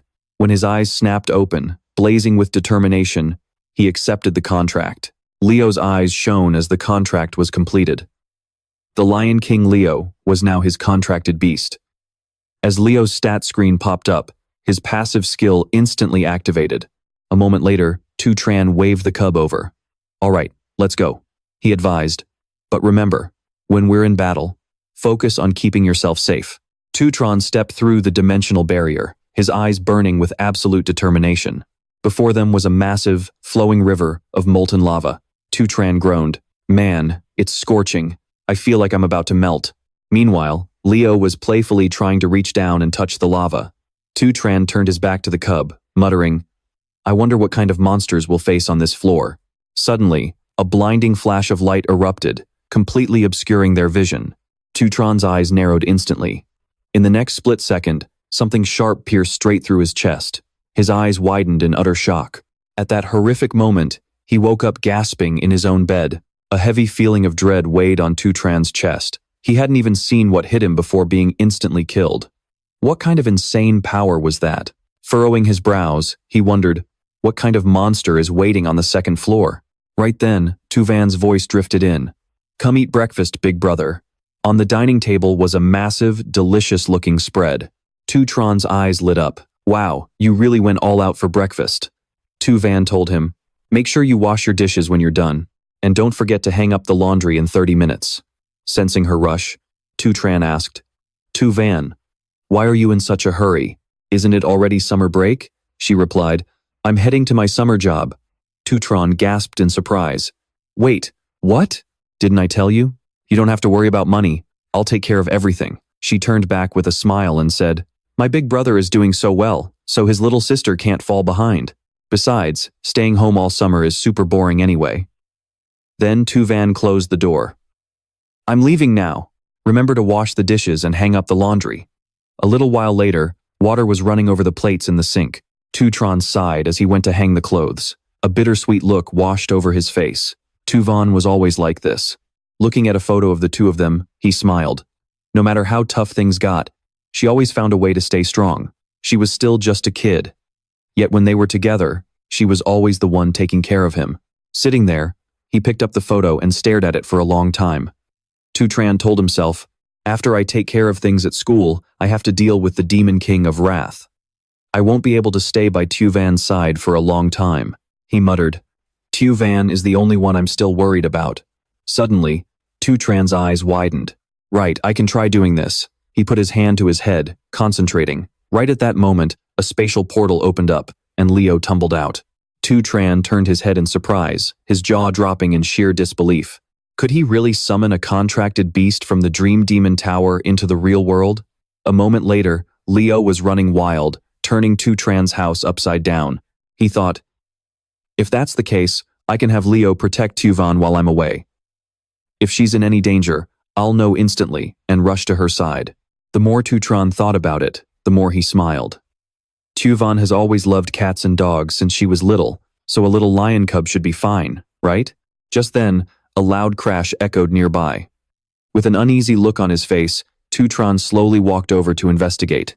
Looking at the mess Leo had made, he muttered to himself, yeah, she'll probably be fine with it. As night began to fall, the twilight glow covered the surroundings. The broken camera was still sparking with electricity. In a dark corner, someone groaned in pain. Don't come any closer. Their voice was filled with terror. Who? Who the hell are you? But then, a brutal stab pierced through him, forcing a painful scream from his throat. His eyes dilated in horror. What kind of monster is this? In the end, he was swallowed whole, without anyone ever knowing. The scene shifts to Tu Van walking alone down a street corner. The girl sighed. Highs, finally off work. It's summer, so the milk tea shop was packed. Standing all day has left me completely exhausted. Walking along, Tu Van muttered, I wonder if my brother will like this flavor. Tu Van's petite figure turned into a quiet corner, looking small and lonely. Suddenly, a voice from behind startled her. You're finally here. A bouquet of flowers appeared as a voice said, You finally made it. Datan announced, I've been waiting for you here for a long time. Tu Van, he reminded her. Last time at school you left in such a hurry that you missed my invitation. But don't worry, tonight I booked the entire rooftop of the Tu Fong building again. Tu Van's face darkened. How do you know I live near here? Datan sighed, showing off. Highs, after all, my dad is the director of the First University Hospital. A little connection like this is nothing. Tu Van turned to leave. We belong to different worlds. Don't look for me again. But he grabbed her wrist tightly. Datan snapped angrily. Do you have any idea how much effort it took to book that entire floor at Tu Fong? I even invited so many of my friends. If you don't go, you're showing me zero respect. Tu Van turned around and confronted him. Why should I respect you? Besides, don't you think stalking someone outside their house is incredibly creepy? His voice took on a dangerous edge. Creepy? Who do you think you are? I'm doing you a favor by chasing you. Datan threatened her. Believe it or not, it only takes me 1 minute to make you. But before he could finish, Tu Van headbutted him hard. She snapped angrily. You should go to your dad's hospital and get your head checked first. Tu Van snapped. Stop bothering me. You've completely ruined my day. The scene cuts to Tu Tran's brightly lit house, where Tu Van is hugging Leo tight, squealing. Oh my gosh. She hugged it close to her chest. Brother, where did you buy this adorable little beast? His name is Leo, he introduced. I'm leaving him in your care from now on, she gasped. Wow, I really get to raise a baby lion? Tuvan looked puzzled. Wait, I thought only adult lions have manes. Leo is so tiny, so why is his mane so long? Then she babbled excitedly. Oh well, whatever. Tomorrow I'll go apply for a beast adoption certificate first, and get Leo registered under our household. Watching her, he thought, it looks like Tuvan really loves Leo. Now I don't have to worry about leaving her at home anymore. Suddenly, Tutran's phone rang. He stared thoughtfully at the screen as a faint smile played on his lips. The screen displayed a message. Guild Supervision and Administration Bureau, hello. After careful review, your application has been approved. If you have any questions, please contact the Guild Supervision and Administration Bureau. Have a wonderful day. He was satisfied. Finally, the application went through. Now the plan can proceed smoothly. Tutran's expression turned determined. First, I have to secure a victory in the re-exam.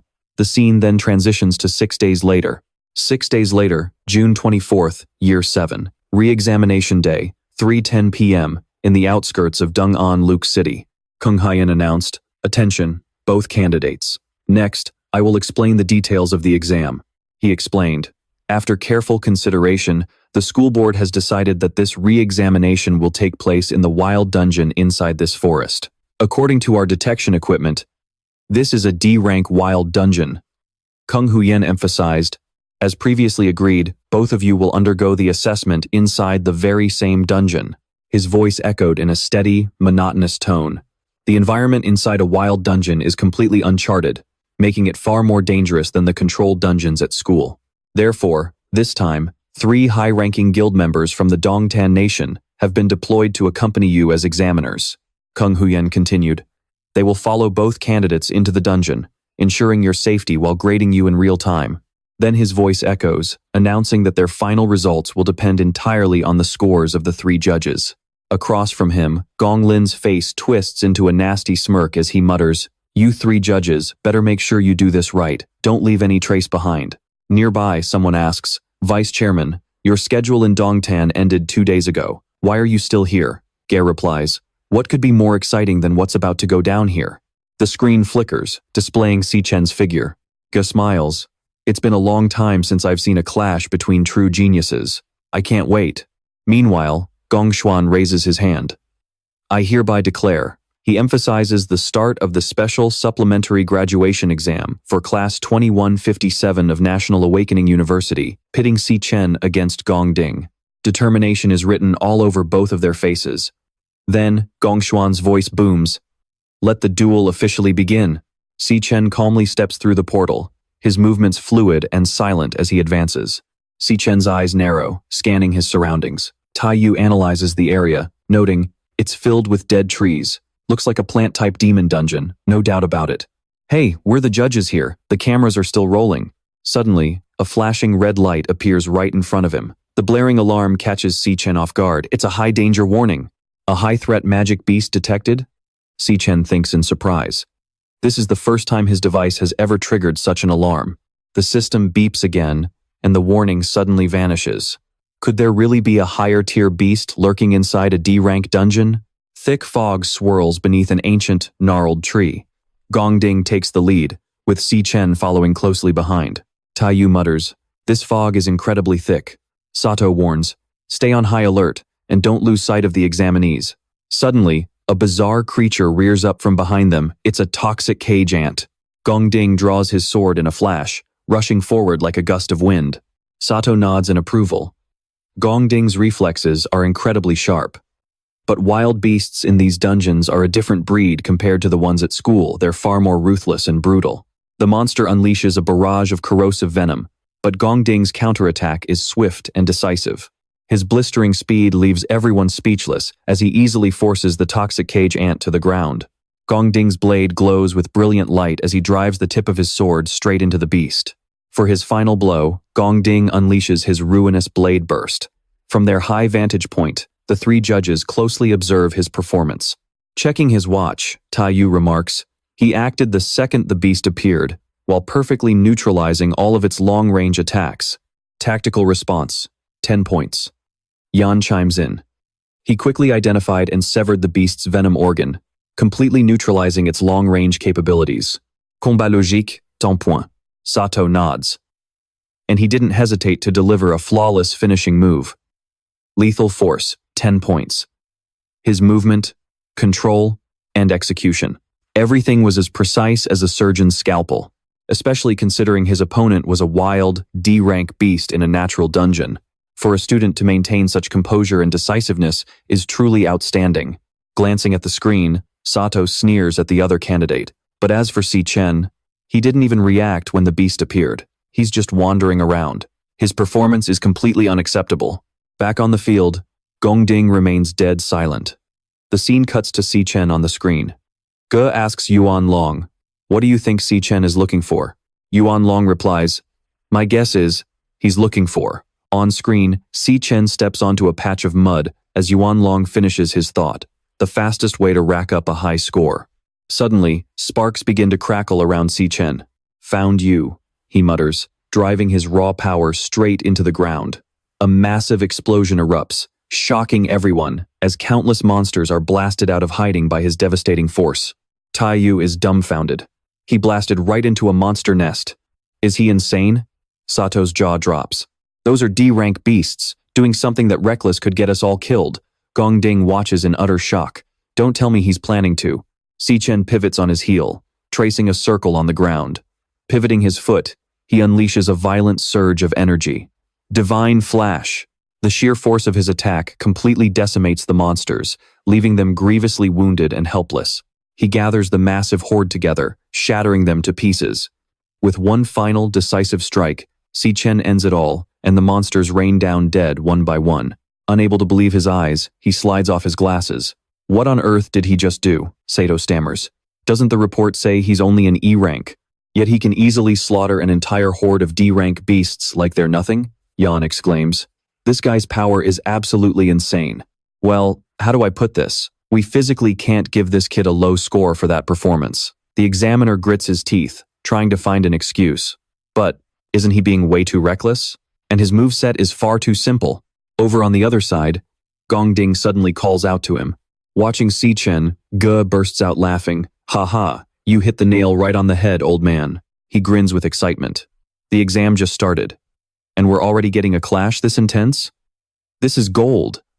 I wonder how Gongding is going to respond to this. Nearby, a fist clenches in pure rage. Suddenly, their monitor begins to flicker and fade, before flashing a signal lost warning. Yuan Long frowns in confusion. Wait. What's wrong with the signal now? The scene shifts elsewhere. At 4 p.m. outside the dungeon, warning sirens blare. Abnormal signals flash across the glowing red screen as warning alerts constantly blink, leaving Gong Xuan completely stunned. Huh? Someone screams. What is wrong with this dungeon? A glowing blue space appears, and they panic as the entrance completely vanishes. Inside, Si Chen is still deeply focused on his work. Suddenly, his eyes widen and he freezes. This is what Si Chen concludes. The roar of the wrathful Demon King. At 4 p.m. outside the dungeon, Gongshuan screams, "The entrance is gone." The scientist replies that they still do not know what is happening, as the equipment suddenly started showing abnormal signals. And then he screams in panic, "Request backup from headquarters immediately. Has something happened inside the dungeon?" This sudden chaos leaves everyone frozen in shock. Gongding also falls silent for a long time, caught off guard by the unexpected turn of events. Taiyu asks, "Hey, do you guys hear that?" Sato replies, "It sounds like something is playing." They gasp, "Is that music?" But Si Chen immediately recognizes this as the sound of the wrathful Demon King. He is utterly bewildered. Why is the sound of wrath appearing here? Was he not supposed to appear 3 years from now? The system's mechanical voice blares repeatedly, warning of a highly dangerous beast. His eyes narrow as his demonic core issues its own warning. Eerie magic circles glow on the ground. Something is lurking behind them as terrifying sounds echo endlessly through the gloomy space. Sato stays alert and blurts out, "What on earth is that inside the thick fog?" The blurry silhouette slowly becomes clearer. A monster with eyes burning like fire emerges, grinning as it speaks in a spine-chilling voice. "Humans, you have fallen into my trap." Terrified, Sato swings his fist backward. This damn monster can actually talk. Furious, he stands his ground, shouting curses at it. A beast that can speak human tongue has to be at least a high C rank. How could something like this be in a D rank dungeon? Sato leaps down into action. A beast of this level is far too dangerous for the examinees. He shields Gongding and Si Chen. Get behind me now. But in that split second, a wound suddenly opens up on Sato's wrist. As the creature flashes past him, his arm is severed instantly. The horrific sight leaves Taiyu and Yan utterly horrified. Having done the deed, the monster declares coldly, "All of you, every single one." Next, its sharp claws pierce straight through Gongding, its voice carrying bone-chilling certainty. "Are going to die here." Gongding grimaces in agony from the sudden ambush, but he resolutely grips his sword to fight back. His defiance makes the monster hesitate for a brief moment. Seizing the chance, Gongding spins around and kicks the beast. The impact slides the monster back, creating some distance. Gongding suddenly calls out, "Si Chen, this boss targeted me first." He emphasizes, "According to the first strike rule for bosses, it belongs to me alone. Do not you dare interfere." Hearing those words, Si Chen pauses for a second, and his gaze immediately turns lethal. The system screen suddenly pops up, showing his teammate at mid-C rank. But when Si Chen glances at the monster, its display reads high C rank. Yan leaps down. "Gongding, you need medical treatment right now." Taiyu chimes in, "I suggest we suspend the exam and retreat immediately. This boss is way too dangerous for you." But Gongding, channeling his energy into his wound, flatly refuses. "No." Si Chen's eyes trace his movements, instantly realizing, is he using the intense heat of his own flame to cauterize the wound? Gongding grits his teeth and snaps, "I reject that proposal." He proudly declares that this battle is far from over. The monster opposite him charges without a shred of fear, and both sides exchange fierce, evenly matched blows. Outside, Wu Kuei speaks up, revealing that the dungeon entrance vanishing has happened before. This means there is a highly intelligent beast inside. He analyzes calmly that it would open the portal on purpose, waiting for humans to walk in, before locking them inside to finish them off. Hearing this, the bystander asks anxiously, "Then what do we do? Is there no way to reopen the entrance?" Gongding is still trapped inside. Wu Kuei replies that there is only one way to force it open. His tone carries a deeper meaning. The people inside must slay the dungeon's boss. Gong Xuan lets out a sigh of relief. In a D-rank dungeon, there is at most a C-rank boss. Since their average strength is also at C-rank, thankfully, taking it down should not be a problem. Wu Kuei objects, "No, that D-rank classification is just a disguise used by the boss." He explains, "According to my observations, this dungeon is highly likely the real culprit behind the disappearances of the awakeners we have been investigating for so long." Those words leave Gong Xuan utterly bewildered. This place is actually a B-rank dungeon. As Wu Kuei stands tall, his grave words sinking in it is extremely dangerous. Inside the dungeon, Bing Langtang is launching a relentless flurry of razor-sharp slashes. Gongding struggles to defend himself, but is easily pushed back. His arm is struck, and he slides back a long distance, yet his gaze remains fiercely determined. Bing Langtang raises its razor-sharp arm, growling low as it prepares to strike him down. Gongding swiftly leaps into the air to dodge. The monster's blade-like arm plunges deep into the ground. Because it pierced so deeply, the beast cannot pull it out immediately. Swooping down with absolute confidence from above, Gongding grins, "Your opening is finally revealed." Timing his strike perfectly, he unleashes a decisive slash, cleanly decapitating the monster. The head of the Bingling Tang rolls across the ground as everyone present watches in awe. Taiyu speaks up, amazed that Gongting actually managed to take down the boss all by himself. She can't help but praise him. Gongting's strength is definitely not to be underestimated. Meanwhile, Ivan is busy treating Sato, asking, "How is it? Are you starting to get your feeling back?" Sighing in relief, he replies, "Fortunately, you treated me just in time." Suddenly, the communicator on Sato's wrist starts flashing a warning. Looking down at his wrist, he gasps, "What's going on? My communicator has lost connection to the outside world." Ivan is also taken aback. "Mine too?" Taiyu adds anxiously, "All signals are completely down, and even our GPS navigation system is malfunctioning." Sato stares at the frozen drone in front of him, saying in terror, "Since when did the camera drone stop working too?" Gongting listens in confusion, but then, the decapitated body of the Bingling Tang suddenly begins to glow and slowly levitates into the air. Despite being headless, it leaps up and launches a sneak attack on Gongting from behind. Suddenly, a flurry of crisscrossing slashes tears through its body. It's Si Chen. He appears out of nowhere and cuts the Bingling Tang into pieces, instantly gaining 2,000 experience points. Gong Ting looks bewildered, muttering, "I clearly cut this thing's head off. How is it still moving?" Si Chen looks back at him and explains, "That monster wasn't the boss. It has been under hypnosis from the very beginning, which is why it can still move even after dying." He warns them, "Everyone, we need to leave this dungeon immediately. Otherwise, you might be the next ones to get hypnotized." Hearing this, Gong Ting is even more shocked, demanding, "Wait, how do you know that?" Sato frowns and barks from the side. "What kind of nonsense are you spouting?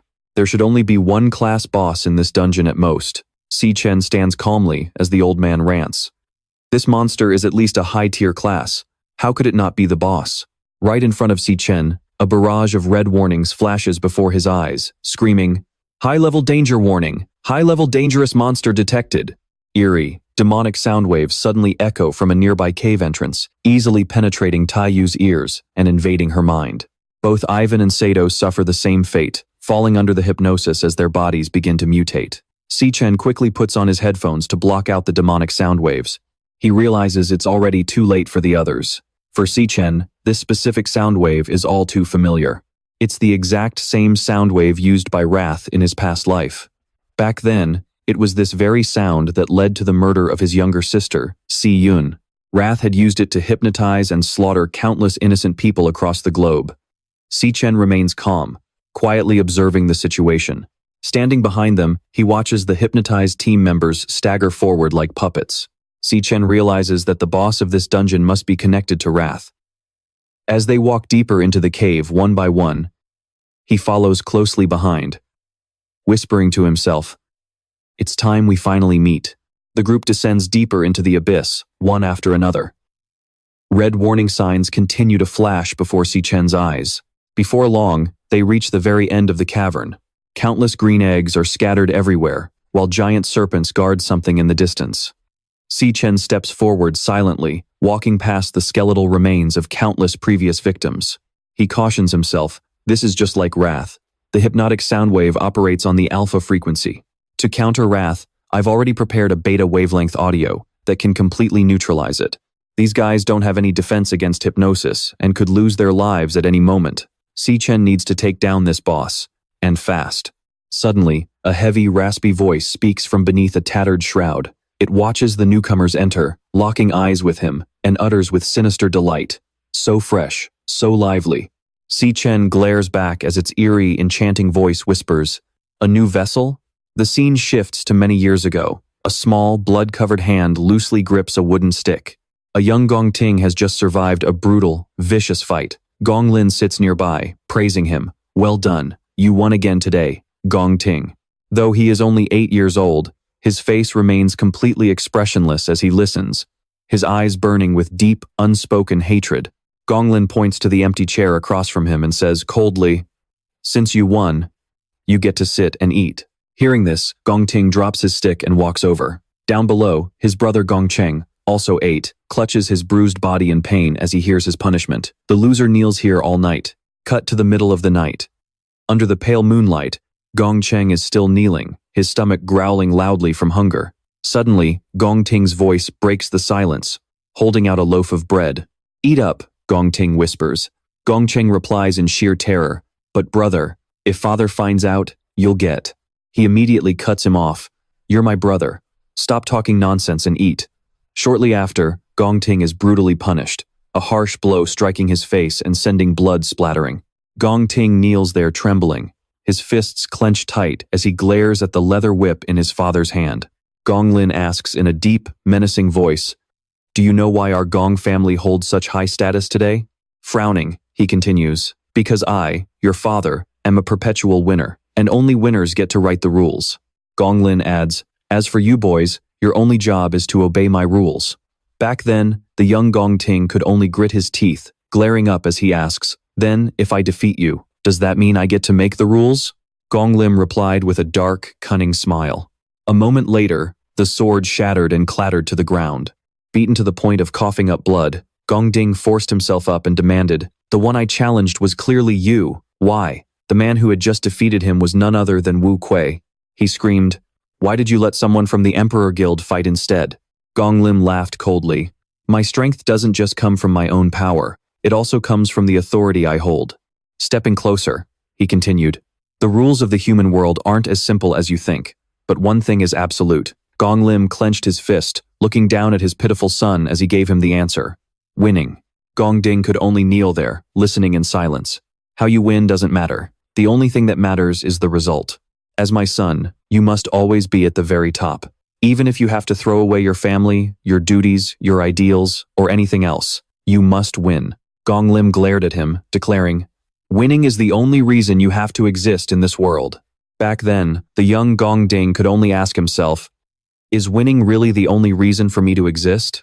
Back in the present, deep inside the cavern, the hypnotized group stood before the dungeon's boss. Si Chen quietly realized it resembled wrath, and that the sound waves used for hypnosis were all in the alpha range. To counter wrath, I've already prepared beta sound waves that can cancel it out, he observed the group. These guys had no protection against hypnosis. They could lose their lives at any second. Si Chen subtly activated his skill, telling himself, I need to take down this dungeon lord fast. Suddenly, Gong Ding reached out and grabbed his wrist. Clutching the wound on his chest with his other hand, he whispered, "Wait." Gong Ding's voice trembled. "Si Chen, I don't know how you avoided the hypnosis."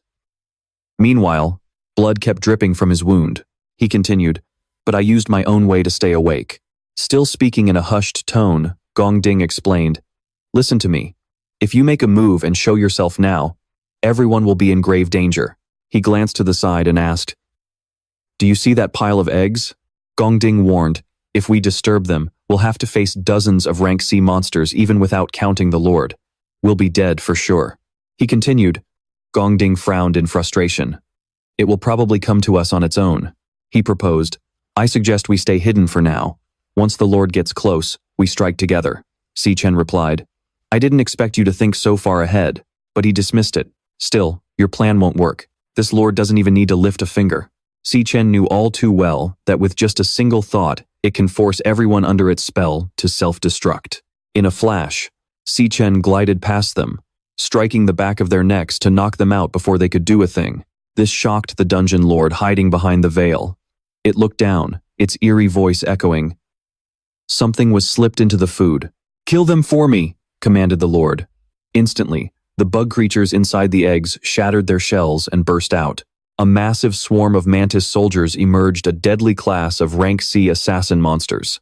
As soon as the Lord gave the command, the monsters lunged at Si Chen. Gong Ding thought to himself, "Looks like I have to go with the emergency plan."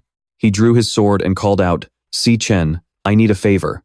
Stepping forward courageously, Gong Ding said, "Get those three out of this dungeon. I'll stay behind and hold off these monsters." His words caught Si Chen completely off guard. He added, "Even if I can't defeat them, I should at least be able to buy us some time." The screeching mantis soldiers lunged forward to attack. Unleashing a flurry of slashes to block them, Gong Ding continued, "I was the one who suggested the extra exam in the first place, putting everyone in danger." Just like before, he and the monster bounced off each other. Gong Ding slammed his sword into the ground to slide to a halt. Frowning with a deep sense of responsibility, he said, "This all started because of me, so I should be the one to end it." Hearing this, Si Chen walked calmly toward Gong Ding. Switching his class, Si Chen replied, "Seems like I completely misjudged you, but you weren't the only one who agreed to this extra exam." Drawing his blade, Si Chen shifted to his lightning assassin class. Standing in front of Gong Ding, he declared, "I agreed to it, too." Both of them stared up at the oncoming swarm of monsters. The mysterious lord remained hidden behind the veil, casting a deadly gaze upon them. Lightning crackled around Si Chen as he confidently declared, "Leave that lord to me." Gong Ding protested. "No, Si Chen, we can't win this. I can feel it. That lord's power is on a completely different level from ours." He added, "It's at least a rank B, maybe even rank A." Gong Ding glanced back at the unconscious group behind them and suggested, "So take them and retreat now. It's our only choice." Si Chen calmly replied, "This lord is indeed tough to handle, but the entrance to the demon cave has already closed. Otherwise, the Empire's guild would have sent reinforcements long ago." Hearing this, he gasped in shock. "What? Is the entrance to the demon cave really closed?" Si Chen silently calculated.